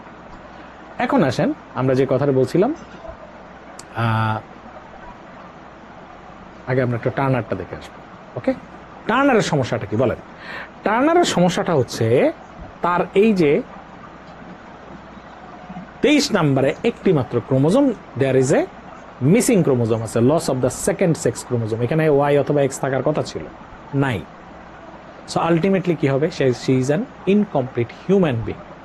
তাহলে যেহেতু এক্স আছে, এই মানুষটা ফিনোটিপিক্যালি হবে ফিমেল, ফিনোটিপিক্যালি হবে কি ফিমেল। তাহলে এই ফিমেলের শর্ট স্ট্রেচার, সে ইনকমপ্লিট ফিমেল, তার যে ওভারিয়ান সেটা ডিসজেনেসিস হবে, এটা ফাংশনাল থাকবে না, এ কারণে সে প্রাইমারি অ্যামনোরিয়া হবে। সুতরাং দ্যাট লেডি ইজ ইনফার্টাইল। এবং সবচেয়ে ইম্পর্টেন্ট হচ্ছে তার কনজেনিটাল হার্ট ডিজিজ। পরীক্ষার জন্য ইনফিনিটেস্টার একটা টপিক, এবং সিঙ্গেল বেস্ট আসতে পারে, এমসিকিউ আসতে পারে। এই পেশেন্টের দুইটা congenital heart disease is very common. Number 1 bicuspid aortic valve, আর একটা হচ্ছে কোয়াক্টেশন অফ দ্য অ্যাওর্টা। কিন্তু পরীক্ষায় সিঙ্গেল বেস থাকবে, which one is the most common congenital heart disease in a Turner patient. এই প্রশ্নটা যদি থাকে, তার উত্তর হচ্ছে বাইকাসপিড অ্যাওর্টিক ভালভ। এটা সবাই আপনাকে বলবে হ্যাঁ কোয়াক্টেশন অফ দ্য অ্যাওর্টা। অ্যাকচুয়ালি আপনি জার্নাল বা এখনকার যে ট্রেন্ডগুলো আছে, সেখানে উত্তরটা হচ্ছে বেসিক্যালি আছে bicuspid aortic valve. This is the most common cause findings, cardiac findings in a Turner patient. এবং তাদের একটা হচ্ছে যে এদের কিন্তু বুদ্ধিবৃত্তিক সমস্যাটা কম থাকে। একটা পরীক্ষা প্রশ্ন আসবে, mental intelligence may be normal in, ঠিক আছে, এক্ষেত্রে আপনার একটা উত্তর হবে টার্নার, বাকি কথা আমি আবারও ক্লায়েন্ট ফিল্টারের পরে আপনাকে আমি বলছি। দ্যাটস ওয়াই তাহলে টার্নারের ক্ষেত্রে এখানে টার্নারের যে প্রবলেমটা, সেই প্রবলেমটা টার্নার খুঁজে পাবেন আপনি পেজ নাম্বার 48 পেজে টার্নার, ঠিক আছে, টার্নার 47 নাম্বার পেজে টার্নারকে খুঁজে পাবেন। এক্ষেত্রে টার্নারের সমস্যা, কজ, ক্যারিওটাইপিংটা পড়বেন। ক্লিনিক্যাল ফিচার বলেছি, প্রাইমারি অ্যামনোরিয়া থাকে এবং কিছু নিউমোনিক্সও দেওয়া আছে, ফিচার দেওয়া আছে, ছবি দেখে দেখে টার্নার, এবং তাদের ওয়েব নেক থাকে। হ্যাঁ, ওয়েব নেক থাকে, ওয়েব নেকটা আপনাকে আমি দেখাই। হ্যাঁ, this are the Turner case, এই যে ওয়েব নেক, ঠিক আছে। তার শরীরে pigmentation, and she is a 15 years lady.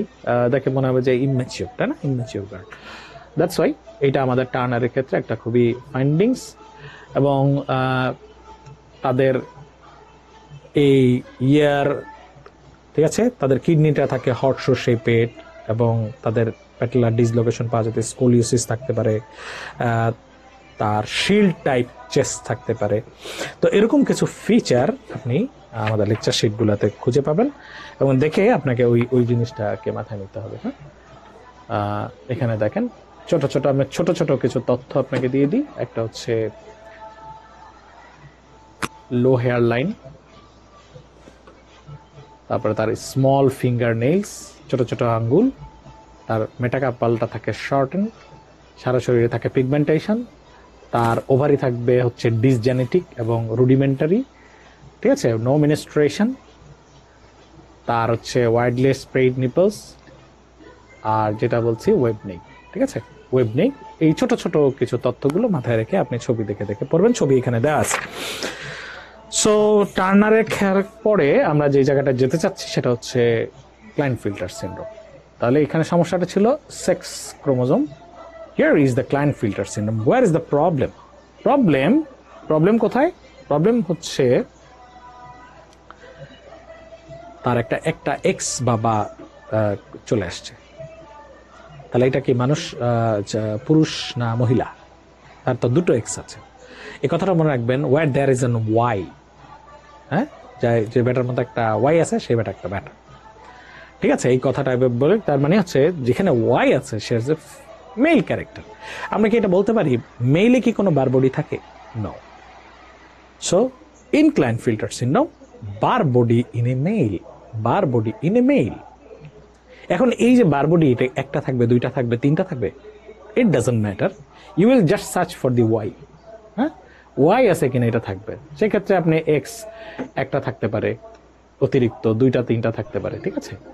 Most common কি, পরীক্ষা যদি বলে মোস্ট কমন ক্যারিওটাইপ, একটা দুইটা তিনটা যাই থাকুক, আপনার মোস্ট কমন ক্যারিওটাইপ হচ্ছে 47XXY। This is the most common karyotype.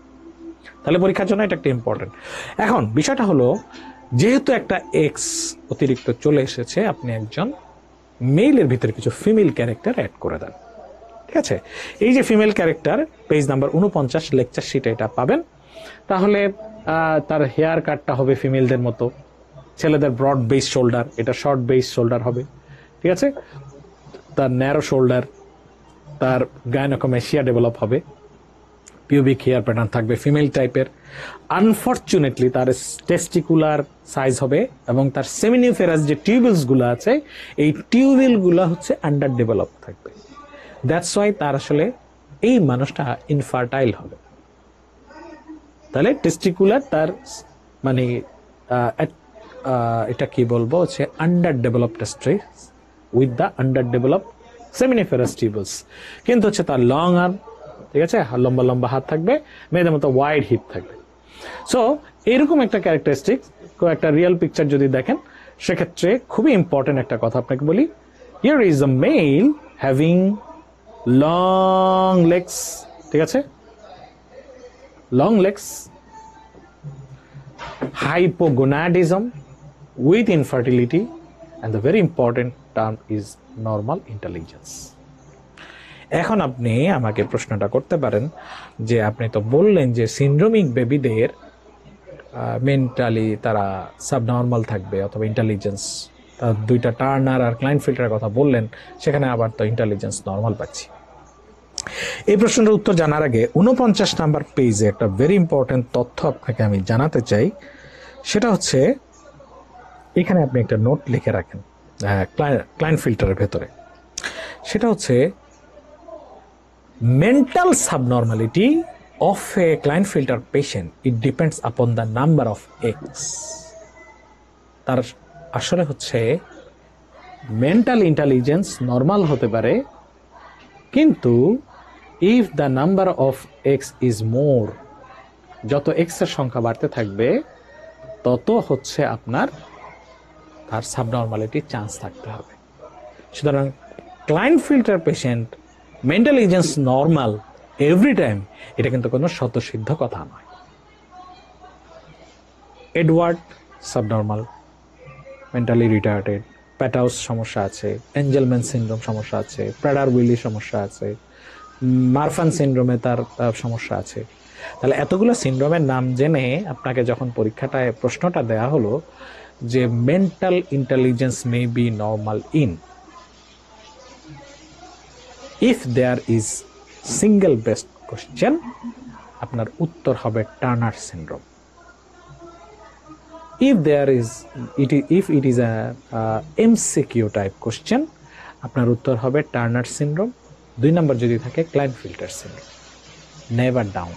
ওকে, আপনি তো জানেন অলমোস্ট সবাই মেন্টালি রিটার্ডেড, কথাটা বুঝতে পেরেছেন? আর যদি সিঙ্গেল বেস্ট একই সাথে ক্লাইনফিল্টার এবং টার্নার থাকে, তাহলে আপনার উত্তর হবে টার্নার সিনড্রোম। এই কথাটি মাথায় রেখে আমরা cytogenic disorder associated with the, তো এই কথাগুলো পড়লাম। এবং এর সাথে আপনি দেখেন most common karyotype of the Klinefelter syndrome, পরীক্ষার প্রশ্ন এখানে যতগুলো আছে সবই পরীক্ষার প্রশ্ন, বিভিন্নভাবে আসছে, জাস্ট একটু ব্রেন স্টর্ম করেন। এখানে ওই যে 47 ট্রিপল এক্স ডাবল এক্স যাই থাকুক, আপনার উত্তর কিন্তু হচ্ছে বি। ঠিক আছে, এই কথাটা মনে রেখে উত্তর কিন্তু হচ্ছে বি, ডাবল এক্স ওয়াই। সুতরাং আমরা টার্নার সিনড্রোম দেখলাম। এই কথাগুলো পড়ে আমি আপনাদের হচ্ছে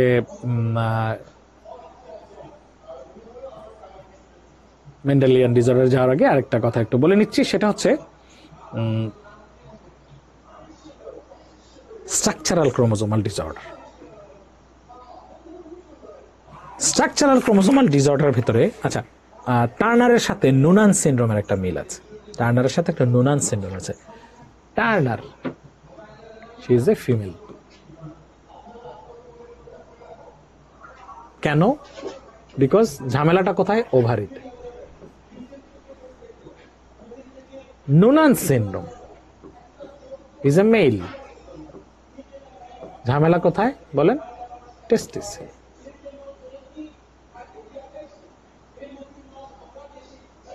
ঠিক আছে, তাহলে এই নুনান সিনড্রোমের প্রবলেমটা হচ্ছে টেস্টিসে। এই কথাটা মনে হয়, নুনান্স ইজ এ মেল টার্নার, এই কথাটা অনেক সময় বলা হয় যে ইজ এ মেল টার্নার। এর চেয়ে খুব বেশি ডিটেইলিং আমরা যাব না। আরেকটি কথা আপনাকে বলতে চাচ্ছিলাম, সেটা হচ্ছে occurrence of deletion, cri du cat syndrome. Cri du cat সিনড্রোমে এখানে কিছু অ্যাসোসিয়েটেড প্রবলেম থাকবে। কিটা? It's an occurrence of deletion, page number 44-এ আপনি খুঁজে পাবেন ক্রাইজু-ক্যাট সিনড্রোম। ক্রাই মানে কাঁদে, ডু মানে মতো, ক্যাট মানে বিড়াল। তার মানে এই বাচ্চাগুলা যখন জন্মগ্রহণ করে, তখন যখন কান্না করে মনে হয় যে বিড়ালের মতো মিউ মিউ করে কান্না করতেছে। তাহলে এই পুষি বিড়ালটা কেন কান্না করতেছে? পি, দিস পুষি বিড়াল ইজ ক্রাইং বিকজ তার 5 নাম্বার পাটা নাই কেন। আমরা এবার এটাকে মনে রাখার চেষ্টা করি। তাহলে 5 নাম্বার পাটা নাই কেন যখন বলা হয় 5p মাইনাস, তার মানে it's an occurrence of deletion. হয়েছে ঘটনাটা কোথায়? 5 নাম্বার ক্রোমোজোমে। এখন আপনাকে যদি বলা হয় যে এটা ক্যারিওটাইপ করে না এটা, তাহলে ও কি একজন হিউম্যান বিং? ডেফিনেটলি। তাহলে তার ক্যারিওটাইপিং কি হবে? ধরেন ছেলে, তাহলে তার ক্যারিওটাইপিং এর টোটাল নাম্বার অফ ক্রোমোজোম কত দিবেন বলেন? 46, 45? যারা 46 ভাবছেন তারা সঠিক পন্থা আছে। কেন? যারা 45-এ আছেন কেন ভুল? কারণ হচ্ছে এটা তো 5-এর শর্টন থেকে ঝামেলাটা হয়েছে। তাহলে স্টিল তো লং আর্ম পুরোপুরি ডিলিট করে দেওয়ার অধিকার আপনাকে কেউ দেয় নাই।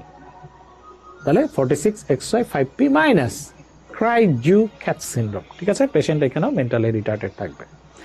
আরেকটা অকারেন্স অফ, তাহলে it's an occurrence of deletion, এই একটা এক্সাম্পল। আরেকটা দুইটা ডিলিশনের এক্সাম্পল আছে, সেটা হচ্ছে ঘটনাটা ঘটে 15 নাম্বার ক্রোমোজোমে। আপনাকে আমি দেখাচ্ছি, এটা এসেছিল বাবার পার্ট, এটা হলো মায়ের পার্ট, 15 নাম্বার ক্রোমোজোমে। এই 15 নাম্বার ক্রোমোজোমে একটা ঘটনা ঘটে, একটা ডিলিশনের ঘটনাটা ঘটে, এবং এই ডিলিশনের ঘটনা ঘটার পার্টটা, যে অংশটা, এটা বাবার অংশ ঘটতে পারে, মায়ের অংশ ঘটতে পারে।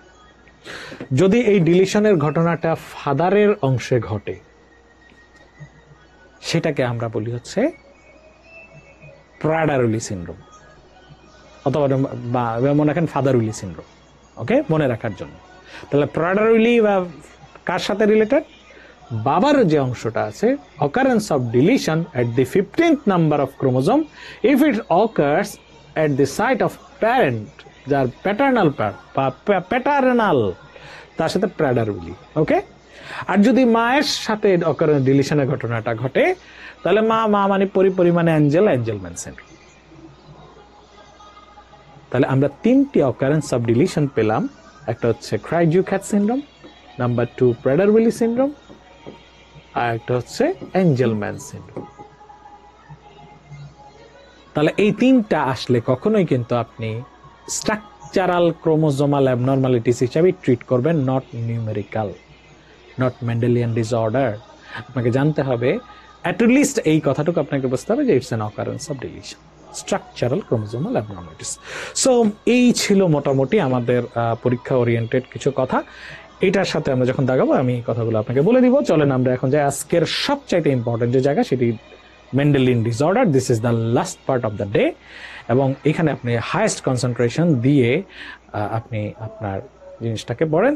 এইটা আপনার লেকচার শিটের পেজ নাম্বার 21 খুঁজে পাবেন। এখান থেকে আমরা কয়েকটা জিনিস হচ্ছে জানার চেষ্টা করব। It's the Mendelian disorder. তাহলে মেন্ডেলিয়ান ডিসঅর্ডার আমরা কেন চিন্তা করে দেখেন, যখন আজকে থেকে সহস্র বছর পূর্বে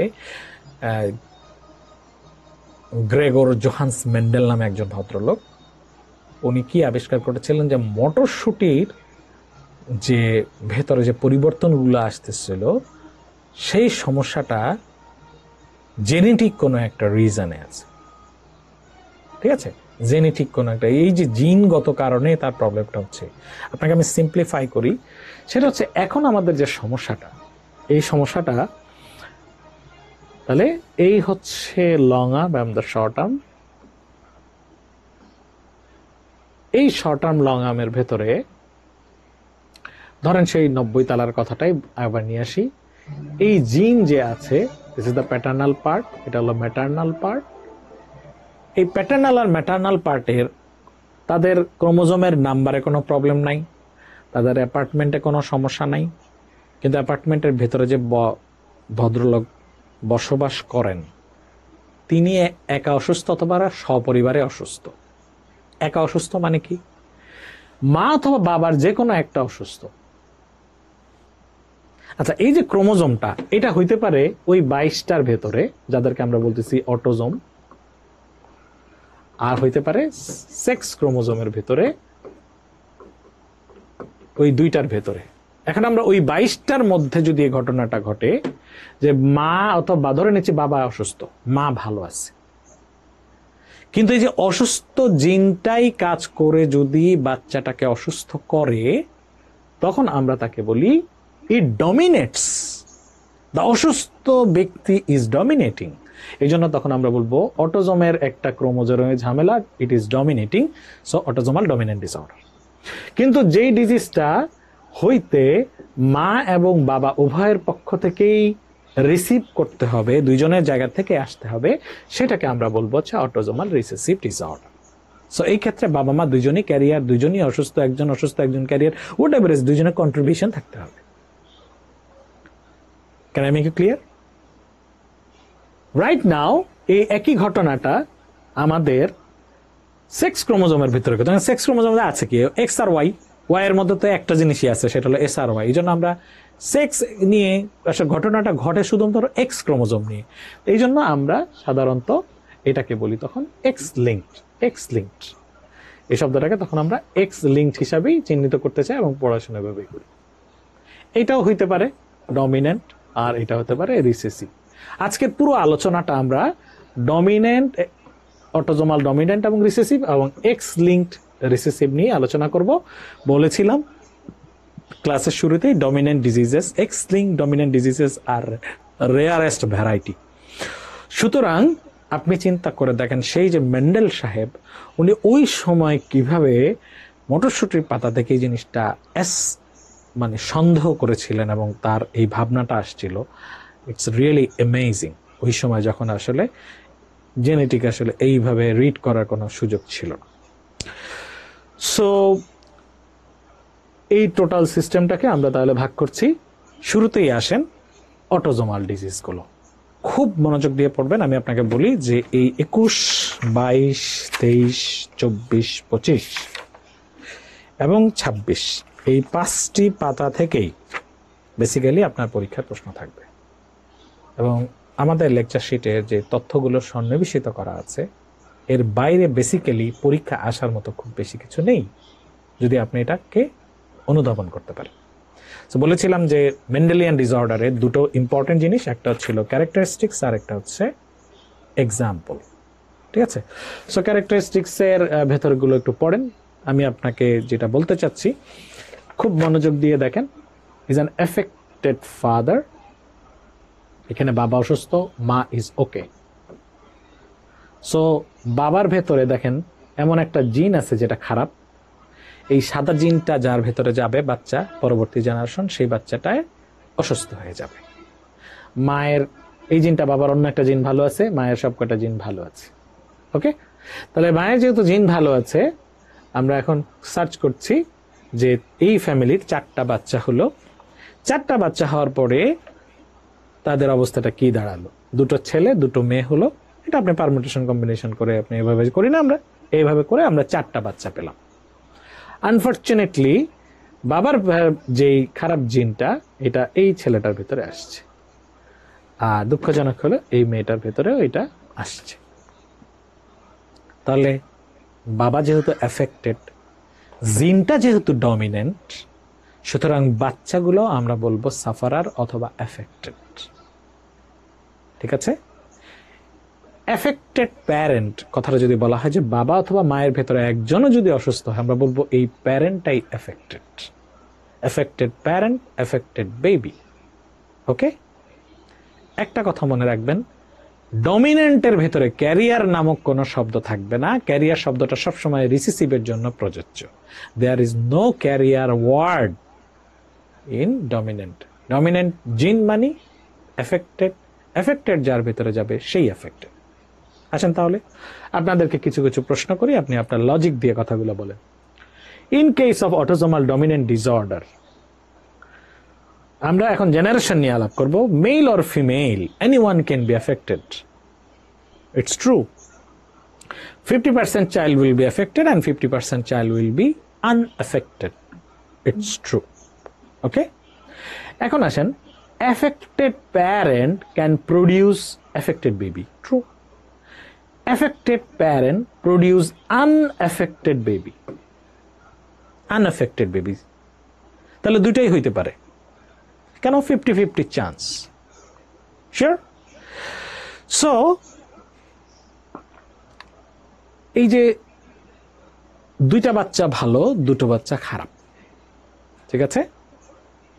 তাহলে risk of producing sick baby or affected baby in each pregnancy হইতেই পারে। চান্স যেহেতু 50-50 হতেই পারে। আরেকটা জিনিস মনে রাখবেন, যাদের কনফিউশন থাকবে, ধরেন যে এইটা আগের যুগে দাদাদের কয়টা বাচ্চা থাকতো? 10টা 12টা করে বাচ্চা থাকতো। ধরে নিচ্ছে এই একটা দাদা যার একটা এফেক্টেড জিন আছে, তার 12টা বাচ্চা আছে। তাহলে আপনি তো জানেন কয়টা বাচ্চা অসুস্থ হতে পারে, কয়টা বাচ্চা সুস্থ হতে পারে, চান্সেস। সো 6টা বাচ্চা। এখন অ্যাজ এ ডক্টর আপনি কখনো আপনার পেশেন্টকে কথাটা বলতে পারবেন যে আপনার প্রথম 6টা বাচ্চাই সুস্থ হবে বা প্রথম 6টা বাচ্চা অসুস্থ হবে? এই কথাটা বলা যায় না। সুতরাং risk is same in each pregnancy, এই কথাটা এটার জন্য প্রযোজ্য। এখন আসেন এই যে বাবা, তাই তো, তাহলে বাবা ছেলে জেনারেশনে আসেন, বাবা ছেলে নাতি পুতি চাতি লাটি, তাহলে বাবা তার পরের জেনারেশন ছেলে, তাই না, সান, তারপর হচ্ছে গ্রেট সান অথবা great daughter, son or daughter, তাহলে এফেক্টেড ওই জেনারেশনে এফেক্টেড পাওয়া গেল। তাহলে এই দুইটা, এই ছেলেটা বা এই মেয়েটা যখন বিয়ে করবে তাদের ফ্যামিলিতেও আবার এফেক্টেড হবে, ওদের এফেক্টেডরা যখন বিয়ে করবে তখন গ্রেট গ্রেট সান ডটার। তার মানে ঘটনাটা কি করতেছে, এটা ডিসেন্ড করছে, নিচের দিকে নামছে। So there is each generation may be affected. There may not be generation gap. Generation সাধারণত ডিজিজের ক্ষেত্রে গ্যাপ নাও থাকতে পারে, এবং এটাকে বলা হয় longitudinal transmission of the disease, longitudinal transmission, এবং সাধারণত জেনারেশন গ্যাপ হয় না। কারণ তাহলে আপনাকে আমি উল্টো দিকে হাঁটাই, তাই না, এই গ্রেট সন এফেক্টেড, তার কারণ কি, এটা এফেক্টেড, এটা কারণ কি, এটা এফেক্টেড, বাবা এফেক্টেড, তার দাদা, দাদা এফেক্টেড, করতে করতে তাহলে গ্র্যান্ড ফাদারের কাছে চলে যায়, যেতে একদম আদম আলাইহিস সালাম পর্যন্ত জানে, অ্যাডাম। কারণ আপনার মনে প্রশ্ন জাগতে পারে, তাহলে এইটা কি একদম অ্যাডামস থেকে আসছে? এইটার উত্তর হচ্ছে, মানে অ্যাডাম যদি অসুস্থ হতো তাহলে তো মানে আমরা অর্ধেক আসতাম হাঁটতাম আর অর্ধেক স্ট্রেচারে ঘোরাঘুরি। সো এটার মেইন উত্তরটা হচ্ছে এই ডিজিজটার mutation rate is very high, new mutation rate is high. ধরে নিচ্ছি যে এই যে গ্রেট গ্রেট গ্র্যান্ডফাদার যিনি ছিলেন আরো 2-4-10 পুরুষ আগে, উনি প্রথম হচ্ছে এফেক্টেড হয়েছে, তার জিনটা মিউটেড হয়েছে, এরপরে জিনটা শক্তিশালী হয়েছে, প্রথম এসে দেখা গেল গ্র্যান্ডফাদারকে প্রথম ধরেছে। তাহলে ওইটা যখন সে অসুস্থ, বাবার ভেতরে যখন গেল বাবা অসুস্থ, তার মানে হচ্ছে যে এত উপরে না, it has a very high rate of mutation. ঠিক আছে, সো এই যে কথাগুলো জানার পরে আপনি লেকচার শিটে আসেন, আপনাকে আমি আরো 2-3টা কথা ধরিয়ে দিচ্ছি। 21 নম্বরে ওখানে গিয়ে দেখবেন 4টা বুলেট আছে, ছোট ছোট ফোঁটা আছে। প্রথম বুলেটে আপনি ওখান থেকে নেন নিউ মিউটেশন, নাম্বার 2 পয়েন্ট নেন ইনকমপ্লিট পেনিট্রেন্স, ইনকমপ্লিট পেনিট্রেন্স, পেয়েছেন, পেনিট্রেন্স। 2 নাম্বার হচ্ছে, এটা বলবো, এটা 1 2 3, 3টা কথা আছে, এটা নতুন ভেরিয়েবল এক্সপ্রেশন, তাই না? তাহলে এখানেও একটা ভেরিয়েবল এক্সপ্রেশন, এক্সপ্রেশন, আর হলো অ্যান্টিসিপেশন। আমি বলছি এই কথাগুলো আপনাকে, অ্যান্টিসিপেশন, এই 3টা জিনিসই অটোজোমাল ডমিনেন্টে দেখা যায়, অটোজোমাল ডমিনেন্টে দেখা যায়। আরো কিছু ফিচার আছে এখানে, 1 থেকে 13টা পয়েন্ট আছে। সাম আদার ফিচার্স, একটি কথাও যাতে আপনার বাদ না যায় আমি আপনাকে বলছি। Anyone, at least 1 parent affected. Number 2, male or female, anyone can be affected, যে কেউ ট্রান্সমিট করতে পারে। 4 নাম্বার আছে হেটারোজাইগোট আর ফিনোটিপিক্যালি এফেক্টেড। এই কথাটার মানে কি বলেন? ফিনোটিপিক্যালি এফেক্টেড মানে হচ্ছে এই যে ডমিনেন্ট ডিজিজের স্ট্রাকচারালি আপনি দেখে বুঝতে পারবেন ফিনোটিপিক্যালি, কারণ তাদের হান্টিংটন থাকতে পারে, তাদের নিউরোফাইব্রোমেটোসিস থাকতে পারে, তাদের achondroplasia, Marfan syndrome, osteogenesis imperfecta, this all are the phenotypical disease. When patient comes to your chamber or the hospital, আপনি একটা সন্দেহ অথবা একটা অবজারভেশন কিন্তু পেশেন্টের কাছ থেকে করতে পারবেন ফিনোটিপিক্যালি দেখে। হোয়াইট হেটারোজাইগোট, এই কথাটা কেন আসলো? কারণ হেটারোজাইগোট ওই যে মার বাবার মধ্যে অমিল আছে, মনে পড়েছে আপনাদেরকে বলেছিলাম যে হেটারোজাইগোট, হেটারোজাইগাস অ্যান্ড হোমোজাইগাস। সো বাবা অসুস্থ মা সুস্থ, অমিল, দ্যাটস ওয়াই হেটারোজাইগোট। এরপরে আসেন consecutive generation may be affected, তাহলে each and generation there may not be generation gap. তারপরে 6 নাম্বার 7 নাম্বার আনএফেক্টেড, কেউ যদি আনএফেক্টেড থাকে তাহলে সে কিন্তু এই যে বাচ্চাগুলা unaffected individuals.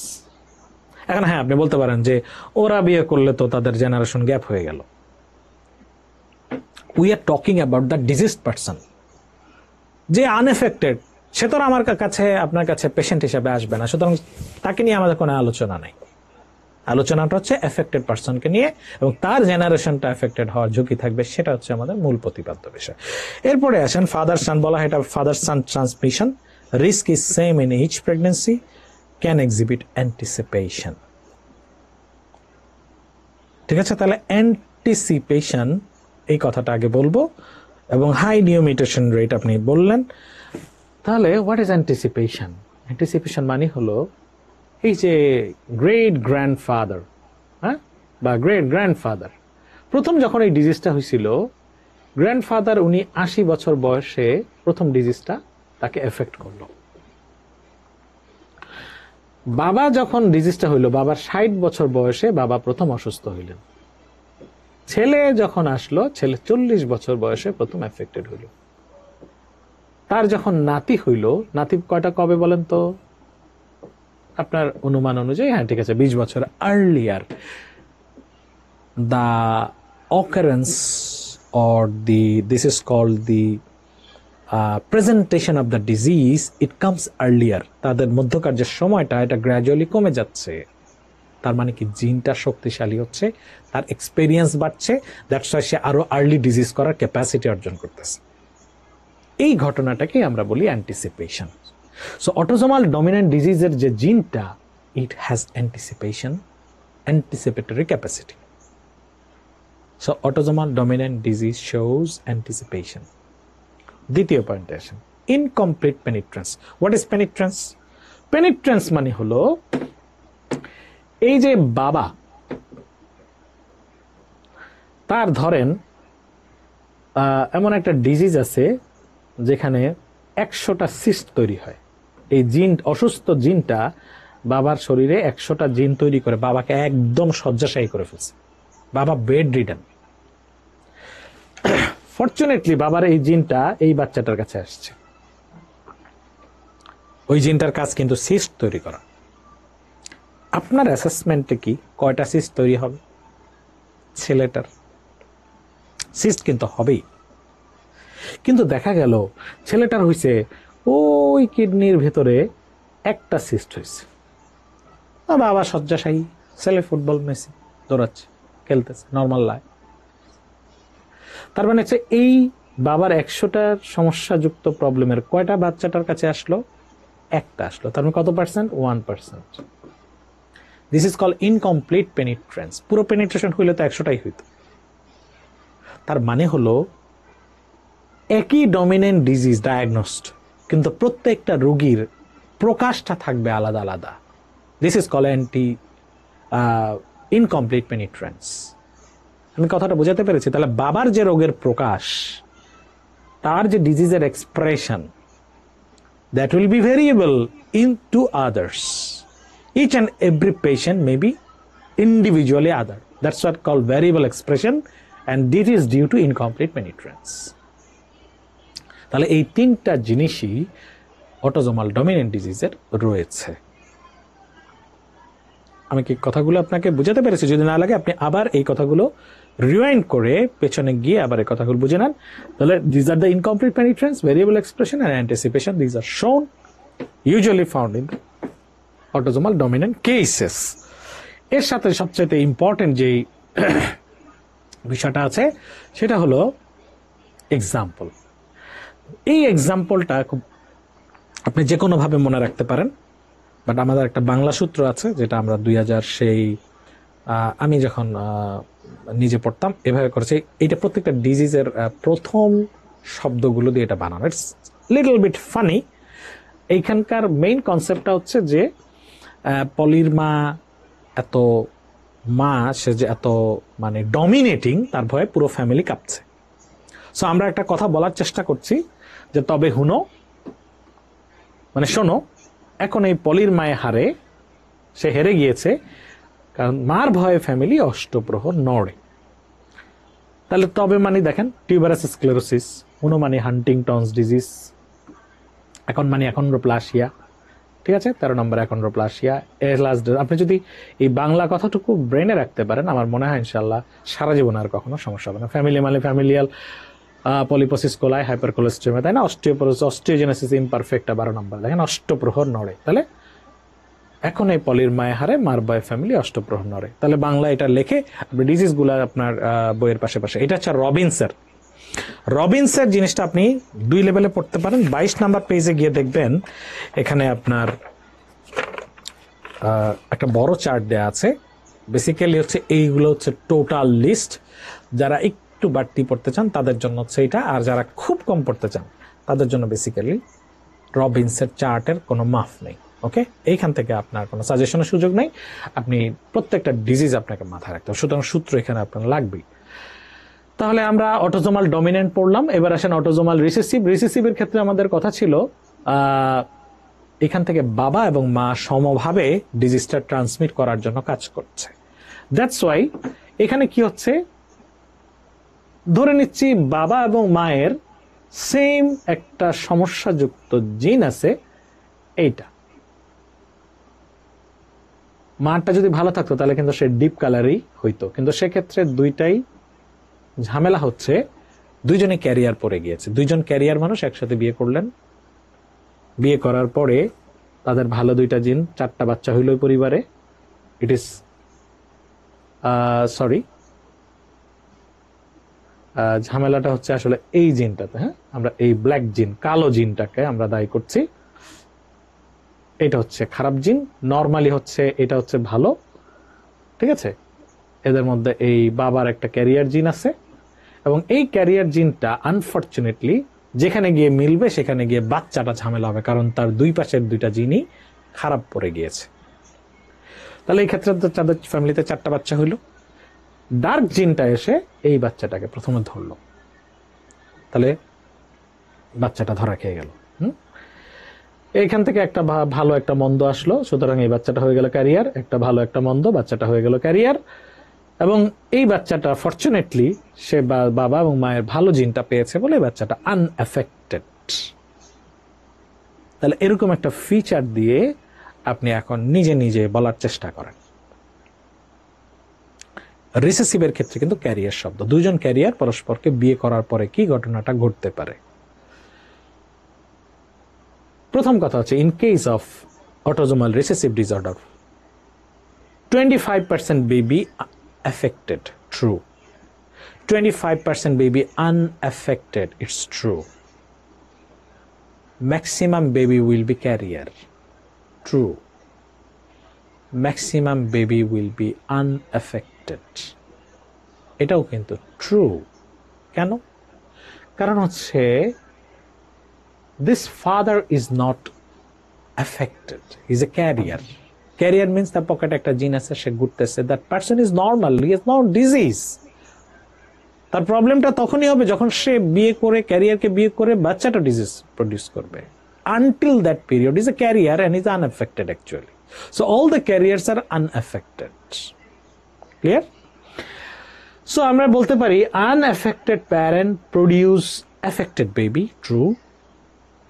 Unaffected parent produce carrier baby, unaffected parent produce unaffected baby, carrier parents produce unaffected baby। তাহলে কথাগুলো যেভাবে আসুক ব্রেনে কিন্তু আপনার যাতে ছবিটা থাকে। এখন আসেন, এই যে বাবার জেনারেশনের পরে এই বাচ্চাটা এফেক্টেড হয়ে গেছে, তাহলে আমরা সেই আবার ওই আগের হিস্ট্রিতে যাই। তাহলে ফাদার, সে কি এফেক্টেড ছিল? নো। সান এফেক্টেড। তাহলে এই সানগুলো এরা যখন সবাই বিয়ে করবে তখন কি ঘটনাটা ঘটবে খেয়াল করে দেখেন। এই এরা যখন সবাই বিয়ে করবে তার আগে একটা কথা বলি, risk is same in each pregnancy. এই প্রশ্নটা যখন এই ক্ষেত্রে করা হবে আপনার উত্তর কি? 25% ভালো, 25% আনএফেক্টেড, 25% এফেক্টেড, দুইটা হচ্ছে ক্যারিয়ার। তো প্রশ্নটা হচ্ছে 25% এফেক্টেড বেবি, রিস্ক প্রতিটা প্রেগন্যান্সিতেই এফেক্টেড বেবি হওয়ার সম্ভাবনা থাকবে। কথাটা কি ঠিক? এই কথাটা যেখানেই আসুক না কেন উত্তর অলওয়েজ ট্রু হবে। হ্যাঁ, আপনি বলতেছেন যে হ্যাঁ প্রতি 3:3টা বাচ্চা ভালো, একটা বাচ্চা ইয়ে হবে, বা 4 মানে প্রতি 4টা বাচ্চা একটা এফেক্টেড। ঠিক আছে, প্রতি 4টা বাচ্চা এটা এফেক্টেড। আমি তো বলতে চাচ্ছি এটা, কিন্তু আপনি কি এই কথা বলতে পারবেন যে প্রথম বাচ্চাটা ভালো হবে, দ্বিতীয় বাচ্চাটা খারাপ হবে, দ্বিতীয় বাচ্চাটা ভালো হবে, তৃতীয় বাচ্চাটা খারাপ হবে। সুতরাং প্রতিটা প্রেগন্যান্সিতেই ঝুঁকি থাকবে, কিন্তু তার চান্স হচ্ছে 4:1। এফেক্টেড বেবি হওয়ার চান্স থাকবে 25% কেস হইতে পারে। সো প্রশ্ন যেটি থাকে, এই কথাটা ঝুঁকিটা প্রতিটা প্রেগন্যান্সিতে আছে, এই কথাটা মাথায় রেখে ট্রু দিবেন, আগে ট্রু বসায় তারপর চিন্তা করবেন। এখন যে কথাটা আমরা বলছিলাম যে এরা যখন সবাই বিয়ে করবে তাদের ঘটনাটা কি ঘটবে। আপনি তো চিন্তা করছেন যে এই বেটা বিয়ে করলে কি হবে, ও তো এফেক্টেড। এরা সবাই যদি নর্মাল পার্সনকে বিয়ে করে তাহলে এদের পরের জেনারেশনে কোনো অসুস্থ লোক থাকবে না। কিভাবে বললাম কথাটা? ধরেন এই বেটা যার মধ্যে দুইটাই ব্ল্যাক পড়েছে, ভাই বোন বাদ দেন, তাহলে এই ব্যক্তির সাথে এই মেয়েটার বিয়ে হলো। এই মেয়েটা একটা সুস্থ মেয়ে যার দুইটা জিনই ভালো, তাহলে দুইটা জিনই ভালো আর এটা দুইটা জিন খারাপ। এদের সাথে যখন বিয়ে হবে তখন মিক্স জিন আসবে, একটা কালো একটা ভালো, একটা কালো একটা ভালো। তাহলে 4টা বাচ্চাই কালো ভালো, কালো ভালো, কালো ভালো, ঠিক আছে। সো নাতির জেনারেশনে কোনো এফেক্টেড পারসন থাকিবে না যদি সবাই যথাযথভাবে প্রি ম্যারিটাল পরীক্ষাগুলো করে, ব্লাড টেস্ট অথবা এগুলো করে তারা বিয়ে করে, তাদের ওই পরে জেনারেশন কোনো এফেক্টেড পারসন থাকার কথা না। This is very important. That's why generation gap is seen here and transmission is equal to horizontal generation। আর বাবার জেনারেশন তো গ্যাপ হয়ে গেছে, এখানে কি কোনো এফেক্টেড পারসন আছে? যে জেনারেশনে মাথা কাটা যাবে ওই জেনারেশনেই শুধু যাবে। যেমন এই জেনারেশনে ছেলে মেয়ের জেনারেশনে একজন ধরা খেয়ে গেছে, কিন্তু বাবার জেনারেশন কিন্তু এসকেপ করে গেছে। আবার নাতির জেনারেশন সবাই যদি সুস্থ মানুষ বিয়ে করে তাহলে তাদের জেনারেশন কিন্তু গ্যাপ হয়ে গেল। So generation gap is seen. This is called horizontal transmission of the disease. Okay, যে দিক থাকে ওই জেনারেশন সাধারণত খুঁজে পাওয়া যায়, ঠিক আছে। and this is another thing is very important, সেটা হচ্ছে ধরে নেন যে এটা মামাতো খালাতো ভাই অথবা চাচাতো ফুফাতো ভাই, তাহলে ওদের দাদা বা দাদির কারোর ডিজিজ ছিল, ওই রক্তে চাচা এবং ফুপুর ভেতরে আসছে, তাদের বাচ্চাদের মধ্যে ক্যারিয়ার এই দুইজন বিয়ে হয়েছে, বিয়ে হওয়ার পরে আলটিমেটলি বাচ্চারা ধরা গেছে। This is very important, this consanguinity of the marriage। সাধারণত আত্মীয়দের ভেতরে বিয়ে হলে এই ঘটনাটা ঘটে। এটা কোথায় সিন, কোথায় পাওয়া যায়? সাধারণত রিসেসিভ ডিসঅর্ডারে পাওয়া যায়। এখন 3টা কথা আপনাকে মাথায় রাখতে হবে। একটা হচ্ছে incomplete penetrance, variable expression and anticipation. এখানে ওইসব কোনো আলাপ আসবে না। কেন? একটা যদি পাই, ওর তো দুইটা জিনিস এফেক্টেড এখানে। So complete penetration is here and patient diagnose disease যার হবে, সে বরিশাল মেডিকেলে থাকুক আর চিটাগং মেডিকেলে থাকুক আর বঙ্গবন্ধু মেডিকেল হাসপাতালে থাকুক, যেখানে থাকুক, তারা ইউনিফর্ম প্রেজেন্টেশন নিয়ে আসে। উইলসনস ডিজিজ ইউনিফর্ম প্রেজেন্টেশন, তার হচ্ছে মেন্টালি ডিসওরিয়েন্টেড থাকবে, তার কেফ রিং চোখে থাকবে, তার কপার রেস থাকবে, লিভার মেবি এফেক্টেড থাকতে পারে, হাই কপার ব্লাডে থাকবে। So Wilson's is the same feature everywhere. So ওই যে ডমিনেন্ট ডিজিজগুলা, এটা কিন্তু খুবই ইম্পর্টেন্ট একটা কথা, সেটা বলছি, সেটা হচ্ছে যে ইউজুয়ালি স্ট্রাকচারাল, এই জন্য ফিনোটিপিক্যালি আপনি বুঝতে পারেন স্ট্রাকচারাল ডিফর্মিটি এবং এদের কোলাজেন ডিফেক্ট থাকে। কার কথা বলছি? Dominant disease. কিন্তু recessive disease usually storage disease. নানা ধরনের স্টোরেজ ডিজিজগুলো হচ্ছে এই recessive disorder. Phenylketonuria, Wilson's disease, galactosemia, lysosomal storage disease, হ্যাঁ, অ্যালকাপটোনুরিয়া, তারপরে হচ্ছে নানা ধরনের ইয়েগুলো আছে, যেমন থ্যালাসেমিয়া, ঠিক আছে, গ্লাইকোজেন স্টোরেজ ডিজিজ। এই যে স্টোরেজ ডিজিজগুলা, এগুলো মনে রাখার জন্য এখানে একটা কৌশল আছে, আমাদের একটা সূত্র আছে, আপনি এই সূত্রটাও কাজে লাগাতে পারেন।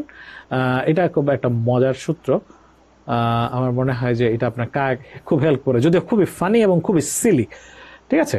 আমরা এখানে বোঝার চেষ্টা করছি যে হিমু আন্টি, সে তার জিনিসপত্র যা কিছু আছে এগুলো ফেলে দিয়ে তার বন্ধু উইলসনকে নিয়ে সে স্পেন পালিয়ে গিয়েছে।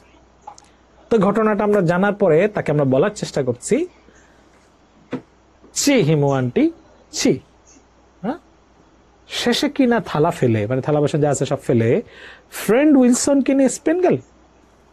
দ্যাটস ওয়াই আমরা কি বোঝাতে চাচ্ছি, এই দুইটা সি কিন্তু infinity star, very very important, পরীক্ষার সময় আসে। একটা সি হচ্ছে সিস্টিক ফাইব্রোসিস, আর একটা হচ্ছে সিকেল সেল অ্যানিমিয়া। 9 নম্বরে খুঁজে পাবেন কোথায়, সিকেল সেল অ্যানিমিয়া, খুবই ইম্পর্টেন্ট। এই হিমো কিন্তু হিমোফিলিয়া বলে ভুলে বলবেন না, কারণ একমাত্র মনে রাখার জন্য অটোজোমাল এক্স লিঙ্ক রিসেসিভ, সেটা হচ্ছে হিমোফিলিয়া। এটা হিমোক্রোমাটোসিস, কোথায় আছে, হিমোক্রোমাটোসিস, এই যে হিমোক্রোমাটোসিস, হিমোসিস্টিনুরিয়া। ওকে, অ্যান্টি মানে অ্যান্টিট্রিপসিন ডেফিসিয়েন্সি, স্টোরেজ ডিজিজ। 11 নম্বরে আছে আপনার congenital adrenal hyperplasia, thalassemia, phenylketonuria. ফেলে মানে হচ্ছে ফিনাইলকিটোনুরিয়া। ওকে, তারপর হচ্ছে Friedreich's ataxia, Wilson's disease, neurogenic muscular atrophy, spinal muscular atrophy and galactosemia. 6 number. তাহলে এবার মনে রাখবেন, আশা করছি আপনার কোথাও ভুল হবে না। পরীক্ষা যখনই আসবে সফটওয়্যারে ফেলে দিয়ে এক্সাম্পল, একটা এক্সাম্পলও ভুল হবে না। দ্যাটস ওয়াই আমরা এই জিনিসটা শেষ করলাম। এখন আসেন আজকের সর্বশেষ topic, this is x link disorder এবং এক্স লিঙ্ক রিসেসিভ ডিসঅর্ডার্স। তাহলে রিসেসিভের ক্ষেত্রে আমরা যেটা বলার চেষ্টা করছি, অন্য সময় যখন আপনি অটোজোমাল হিসাব করবেন, সেটা কিন্তু আপনি এক্স ওয়াই দিয়ে হিসাব করবেন না, তাহলে ঝামেলা হয়ে যাবে। এটা এম ড্যাশ আর, ছোট আর, বড় আর, এভাবে করবেন। যখন আপনি এক্স লিঙ্কটা আসবেন তখনই শুধুমাত্র আপনি এক্স দিয়ে হিসাবটা করবেন। তাহলে চলেন, আমরা বলছিলাম এক্স লিঙ্ক রিসেসিভ ডিসঅর্ডার। এই একটা ছবি আছে, ইটস ওকে, আমি আপনাকে ছবিটা আঁকি। ধরেন এইটা হচ্ছে মা, এটা হচ্ছে বাবা। আমরা কিন্তু রিসেসিভে বলছি, তার মানে হলো রিসেসিভের সূত্র অনুযায়ী মা এবং বাবা দুজনেই কি রিসেসিভ, ক্যারিয়ার আছে তাদের। তাহলে ধরে নেন এইখানে মায়ের এটা হচ্ছে ক্যারিয়ার জিন, মায়ের এটা অসুস্থ, এবং বাবার একটা এক্স, এক্স লিঙ্ক যেহেতু দুজনেরই ক্যারিয়ার জিন আছে। তাহলে যখনই এদের মধ্যে সম্পৃক্ত হলো এক্স এক্স ড্যাশ, তার মানে ক্যারিয়ার, তাই না? এক্স ওয়াই, এই ছেলেটা ভালো, এক্স ড্যাশ অসুস্থ, এক্স ড্যাশ ওয়াই ক্যারিয়ার। তাহলে রিসেসিভের সূত্র অনুযায়ী 25% ভালো, 25% এফেক্টেড, 50% ক্যারিয়ার। তাহলে হিসাবে এই হচ্ছে ক্যারিয়ার হওয়ার কথা, এই ছেলেটা ক্যারিয়ার হওয়ার কথা। কিন্তু এই যে ছেলেটা, ওর সবেদন নীলমণি একটাই এক্স আছে এবং সেটা অসুস্থ, দ্যাটস ওয়াই বাচ্চাটা সাফারার হয়ে যাবে, এফেক্টেড হয়ে যাবে। আনফরচুনেটলি, দুঃখজনক হলো সত্য, আসলে ওর বাবাই ছিলেন একজন অসুস্থ ব্যক্তি, যিনি না জেনে না বুঝে একজন ক্যারিয়ারকে বিয়ে করার কারণে এই বাচ্চাটা অসুস্থ হয়ে গেছে। So universally one of the most important example is hemophilia, যেখানে females are carrier and males are sufferer. Unfortunately তাদের মধ্যে সম্পর্ক হওয়ার কারণে তাদের বাচ্চাটা অসুস্থ হয়ে গেল। সেক্ষেত্রে কিন্তু এই বাচ্চাটা অসুস্থ হয়ে যাবে এবং এই বাচ্চাটা দুটোই কিন্তু এফেক্টেড হয়ে গেল। সো এই ক্ষেত্রে এক্স লিঙ্ক যেহেতু, তাদের হিসাবটা কিন্তু একটু আলাদা হয়ে গেল। এই তথ্যগুলো আপনি পাবেন হচ্ছে পেজ নাম্বার 26 নাম্বার পেজে। একইভাবে এটা মনে রাখবেন, যেহেতু আপনি অলরেডি এই বিষয়গুলো পড়েছেন। এখানে অনেকগুলো পয়েন্ট আছে, এই পয়েন্টগুলো যারা এফেক্টেড তারা সাধারণত মেল হয়, ফিমেলগুলো সাধারণত ক্যারিয়ার হয়, এবং এই ক্ষেত্রে 50% কিন্তু আপনার এফেক্টেড চান্স হবে, 50% এফেক্টেড হয়ে যাবে, যেহেতু মেল এফেক্টেড হচ্ছে। এবং এটার এক্সাম্পলগুলো পরীক্ষার জন্য খুবই ইম্পর্টেন্ট, এটা জানাটা। এবং এই এক্সাম্পল মনে রাখার আরো কত চমৎকার একটা সিস্টেম আছে, সেটা আপনি দুঃখ দিয়ে আগে কই গেলা হিমো।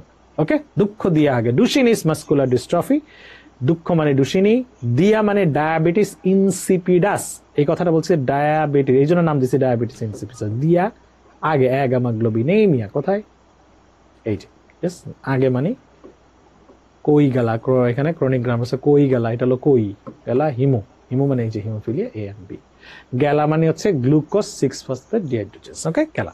তাহলে এই সূত্রটার মধ্য দিয়ে আমরা এই তথ্যগুলো মনে রাখার চেষ্টা করব, এবং দিস ইজ ভেরি ইম্পর্টেন্ট। এবং এইভাবে সূত্র দিয়ে আপনাকে কিন্তু এক্সাম্পলগুলো মনে রাখার চেষ্টা করতে হবে, না হলে আপনি আপনার নিজের মতো সূত্র, এখানে বাজারে অনেক ধরনের নিউমোনিক্স পাওয়া যায়, ইন্টারনেটে পাওয়া যায়, এবং 32 নম্বর পেজে আমরা একটা তুলে দিয়েছি, এগুলো অ্যাভেলেবেল। বলে নেওয়া হয় যে ধরে নিতে হবে যে পৃথিবীতে যত ডিজিজ আছে সবগুলাই হচ্ছে অটোজোমাল রিসেসিভ, এক্সেপ্ট যাদের নামের সাথে সি আছে, যেমন সিবিএস, সিএনএস, কানেকটিভ টিস্যু, এবং জি এর জিআইটি, জি একটা সি এর মতো, যেহেতু এটাও আমরা এর মধ্যে ঢুকে দিচ্ছি। সুতরাং ওই 4টা সিস্টেম বাদে বাকি যা আছে সব recessive disorder, autosomal recessive disorder. এইভাবে এটা মনে রাখতে হবে।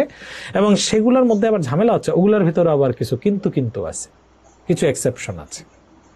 এত জটিলতা না গিয়ে আমার মনে হয় 3টি লাইন যদি আপনি খুব ভালোভাবে মুখস্থ করে ফেলেন, সেক্ষেত্রে আপনাকে পরীক্ষায় প্রডিউস করা খুবই, কারণ আমাদের এমসিকিউ আমাদের ওই 30 সেকেন্ড 33 সেকেন্ড রেসিডেন্সিতে অথবা 1-1.5 মিনিটের মধ্যে আমাকে অ্যান্সার করতে হবে। প্রচুর মুখস্থ বিদ্যা না নিয়ে আপনি 3টা লাইন মুখস্থ করে ডিজিজগুলোকে একবার যদি আত্মস্থ করতে পারেন, আশা করছি আপনি অ্যান্সার করতে পারবেন। এই ছিল হচ্ছে আজকের আমাদের মেন্ডেলিয়ান ডিসঅর্ডার। এটার মধ্য দিয়ে আমরা আজকে ফর্মাল বোঝাপড়া শেষ করলাম। এখন আমরা কিছু জিনিস দাগিয়ে তারপরে আজকের এই ক্লাসটি যথাযথভাবে শেষ করব। চলেন আপনার লেকচার শিটের পেজ নাম্বার 1-এ চলে যান। এখানে গিয়ে আমরা কিছু তথ্য আছে, এই তথ্যগুলো আমরা পেজ নাম্বার 2, এখানে ইন্ট্রোডাকশনের মধ্যে তেমন সিরিয়াস কিছু না থাকলেও পেজ নাম্বার 3-তে ওখানে গিয়ে দেখবেন অনেকগুলো ছোট ছোট বুলেট আছে।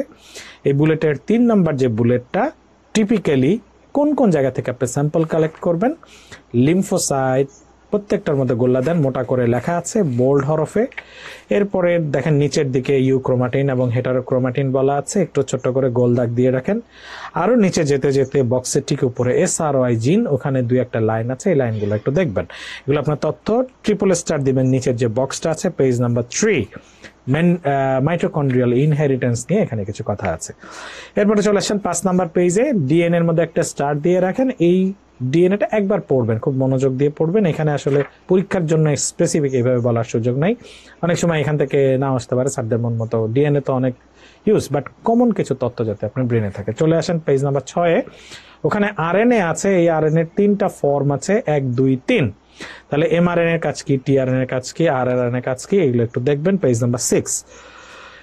এখন আমরা চলে যাব হচ্ছে পেজ নাম্বার 9-এ, ওখানে গিয়ে আপনি খুঁজে পাবেন জিনকে। এখানে টিপিক্যাল জিনের 5টা কথা বলা আছে, একটু দেখলেন। জেনেটিক কোড কি পড়বেন, হোমোজাইগাস, হেটারোজাইগাস, এই কথাগুলো বলেছি, অনেক সময় নিয়ে আজকে আমরা পড়েছি। 10 নাম্বার, ওখানে গিয়ে জেনেটিক কোডে ঢুকে দেখবেন 1, 2, 3, 4 নাম্বারে 2টা পয়েন্ট আছে, জেনেটিক কোড এবং এর নিচে বার বডি, ইনফিনিটি স্টার, এর ভেতরে ক্যারেক্টারিস্টিক্স পাবেন এবং এর মধ্যে indication of bar body analysis, indication of bar body. এবং ছবিটার ভেতরে দেখেন বার বডি কিন্তু পেরিফেরালি থাকে, নিউক্লিয়াসের পেরিফেরিতে অবস্থান করে। এটা পরীক্ষার একটা লাইন ছিল, ভেরি ইম্পর্টেন্ট। 11 নাম্বার পেজে আপনার কোন ক্রোমোজোমের ভেতরে কোন কোন ডিজিজ আছে, এইটার কিছু কিছু জিনিস আপনার মাথায় থাকতে হবে। যেমন আপনাকে আমি বলতে পারি ক্রোমোজোম নাম্বার 1-এ RH এর ব্লাড টাইপ আছে, ঠিক আছে। তারপরে ক্রোমোজোম নাম্বার 9-এ আপনি খুঁজে পাবেন ABO ব্লাড গ্রুপ, হ্যাঁ। তারপরে হচ্ছে 6 নাম্বারে দেখেন ওখানে আছে MSC মলিকুল। এরপরে আপনার 8 নাম্বারে দেখেন বার্কিটস লিম্ফোমা আছে। 11 নাম্বার ক্রোমোজোমে আপনার বিটা চেইন থাকলেও 16 নাম্বার অপোজিট বলতেছি, আগে 11 নাম্বারে দেখেন হিমোগ্লোবিনে বিটা চেইন। 13 নাম্বার সবকটা পড়তে হবে, একটা স্টার দিয়ে রাখেন, ব্রেস্ট ক্যান্সার, রেটিনোব্লাস্টোমা। 15 নাম্বারে দেখেন বলেছিলাম অকারেন্স অফ ডিলিশন, দেখেন তো মনে পড়ে কিনা, 3টা নাম খুবই ইম্পর্টেন্ট। 12 আপনার হিমোগ্লোবিনের আলফা চেইন খুঁজে পাবেন পরের পাতায় 12 নাম্বার পেজের 16 নাম্বার ক্রোমোজোমে। ইউনিভার্সাল বা সবচাইতে মোস্ট ইম্পর্টেন্ট অ্যান্টি ক্যান্সার জিন হচ্ছে P53, সেটা পাবেন ক্রোমোজোম 17-এ। এবং ক্রোমোজোম নাম্বার X-এ আপনি এখানে কিছু ইম্পর্টেন্ট জিনিস আছে, এগুলো একটু দেখতে হবে। Leukodystrophy, Becker's muscular, Duchenne's muscular, Menkes syndrome, these all are associated with the X chromosome, very important. মিউটেশনের জায়গায় আসেন, এখানে কজটা পড়বেন, ট্রিপল স্টার দিয়ে লেখেন type of mutation, page number 13। এরপরে আসেন পয়েন্ট মিউটেশনের জন্য ডিজিজ হয় 14 নাম্বার পেজে। উপরে যে বক্স আছে প্রথম যে রোটা ওইখানে দেখেন কিছু এক্সাম্পল দেয়া আছে, সবগুলার ইনহেরিটেন্স বেসিক্যালি ডমিনেন্ট হলেও একটা শুধুমাত্র রিসেসিভ, তার নাম হচ্ছে আলফা 1 অ্যান্টিট্রিপসিন ডেফিসিয়েন্সি। এটা related with mutation, point mutation. Lyon hypothesis triple star then, এখানে 3-4টা কথা আছে, খুব মনোযোগ দিয়ে পড়বেন। পেজ নাম্বার 15-তে চলে যান। আপনাদেরকে বলেছিলাম মেন্ডেলিয়ান মাল্টিফ্যাক্টোরিয়াল সাইটোজেনিক ডিসঅর্ডার্স। এই যে বক্সটা আছে এটা একটা infinity star box, several Times পরীক্ষায় ছোট্ট বক্স থেকে আসে ইনফিনিটি স্টার। 16 নাম্বার পেজে আপনি খুঁজে পাবেন কোন কোন ডিজিজের ক্যারিওটাইপ কি। ভেরি ইম্পর্টেন্ট, পরীক্ষায় কিন্তু ডিজিজের নাম সাথে ক্যারিওটাইপ হতে পারে, ম্যাচিং করো, এভাবে কিন্তু একটা প্রশ্ন দিয়ে দিতে পারে। এরপরে আসে ইনসিডেন্স, এটা একটা ডেভিডসনের চার্ট, কিন্তু it is very very important for everyone. ঠিক আছে, এই জন্য আমরা এখানে দিয়েছি ডেভিডসনের 24তম একটা চার্ট। এবং এটা আপনি এতক্ষণ যে আমরা পড়লাম সেই ডাউন এডওয়ার্ড প্যাটাও এটার সাথে মিলিয়ে বাড়তি কোনো তথ্য যদি এখানে থাকে আপনি এটা আপনার ব্রেনে যোগ করবেন। ঠিক আছে, তাহলে এই কথাগুলো পড়ে সামনে চলে যাবেন। এখানে 17 নাম্বার পেজে টুকটাক প্লয়েডি নিয়ে কিছু কথাবার্তা আছে। 18 নাম্বার পেজে অ্যানিউপ্লয়েডি খুঁজে পাবেন। নন ডিসজাংশন অ্যানাফেজ ল্যাগ নিয়ে কথা আছে, না বুঝলে এই জায়গা থেকে একটু বুঝে নেবেন। ট্রান্সলোকেশন একটা স্টার দিয়ে রাখেন, ওখানে দেখেন একটা রিসিপ্রোকাল অথবা ব্যালেন্স ট্রান্সলোকেশন, আরেকটা হচ্ছে রবার্টসনিয়ান অথবা ইমব্যালেন্স ট্রান্সলোকেশন। এগুলোর এক্সাম্পল দেওয়া আছে, একটু দেখবেন। নিচে অকারেন্স অফ ডিলিশনের লাস্টের লাইনটা দাগ দিয়ে রাখেন, এটা পরীক্ষার জন্য ইম্পর্টেন্ট। চলে যাবেন পেজ নাম্বার 21-এ, আমরা বলেছি ক্যারেক্টারিস্টিক্স পড়বেন এবং এক্সাম্পলগুলো আছে। 23 নাম্বার পেজে একইভাবে এখানে ক্যারেক্টারিস্টিক্স এবং এক্সাম্পল। 25 নাম্বার পেজে একটা পার্থক্য আছে, ডাবল স্টার দিয়ে রাখেন, অটোজোমাল ডমিনেন্ট এবং রিসেসিভের, খুবই ইম্পর্টেন্ট, একবার পড়লে আপনি নিজে এগুলো পারবেন। 26 নাম্বার পেজে একই ক্ষেত্রে আপনি ক্যারেক্টারিস্টিক্স এবং তার এক্সাম্পলগুলো দেখবেন। এই হচ্ছে মোটামুটি ডমিনেন্টের ক্ষেত্রে আপনি ভিটামিন ডি রেজিস্ট্যান্ট রিকেটস, এই কথাটি মনে রাখেন। আরও 2-3টা সিনড্রোম আছে যেগুলো মনে রাখতে পারেন, সেগুলো পড়বেন। চলে আসেন পেজ নাম্বার 28 নাম্বার পেজে। এখানে ট্রান্সমিশন প্যাটার্ন অফ সিঙ্গেল জিন ডিসঅর্ডার কি কনসেপ্ট এখানে দেওয়া আছে রবিন্স থেকে। এটা রবিন্সের একটা চার্ট, ছোট্ট একটা বক্স, এটা আগে ছিল না, আমরা অ্যাড করেছি, এটা আপনি পড়বেন। তাহলে এখান থেকে আর যে জিনিসগুলো থাকতে পারে, পেজ নাম্বার 33 অলরেডি আমরা পড়েছি। মারফান সিনড্রোমের ক্ষেত্রে খুব বেশি জরুরি না। চলে যান হচ্ছে পেজ নাম্বার 35, মাল্টিফ্যাক্টোরিয়াল ডিসঅর্ডার। বলেছিলাম vulnerable genes, they need some environment to be happened। এই ক্ষেত্রে আপনার হচ্ছে 35 নাম্বার পেজের ফিচার্স অফ মাল্টিফ্যাক্টোরিয়াল ইনহেরিটেন্স এর সাথে আছে ভেরিয়াস মাল্টিফ্যাক্টোরিয়াল, ট্রিপল স্টার দিবেন। এই ডিজিজগুলা অ্যাসোসিয়েটেড মাল্টিফ্যাক্টোরিয়াল, নিচে লাইন টানা বক্স আছে, তার উপর একটা প্লেন বক্স আছে দেখেন মাঝখানে, এই বক্সটা খুব ভালো করে পড়বেন, এই নামগুলো যাতে মিস না যায়, নিচে থেকে আবার একটু দেখতে পারেন। ওকে, এর সাথে হচ্ছে 36 নাম্বার পেজে ওখানে আপনার কোন কোন ডিজিজগুলো ভাই বোনের থাকলে অপর ভাই বোনের হতে পারে, ঝুঁকি থাকে, এটা আপনি 36 নাম্বার পেজে এই নামগুলো একটু পড়ে নেবেন, ভেরি ইম্পর্টেন্ট।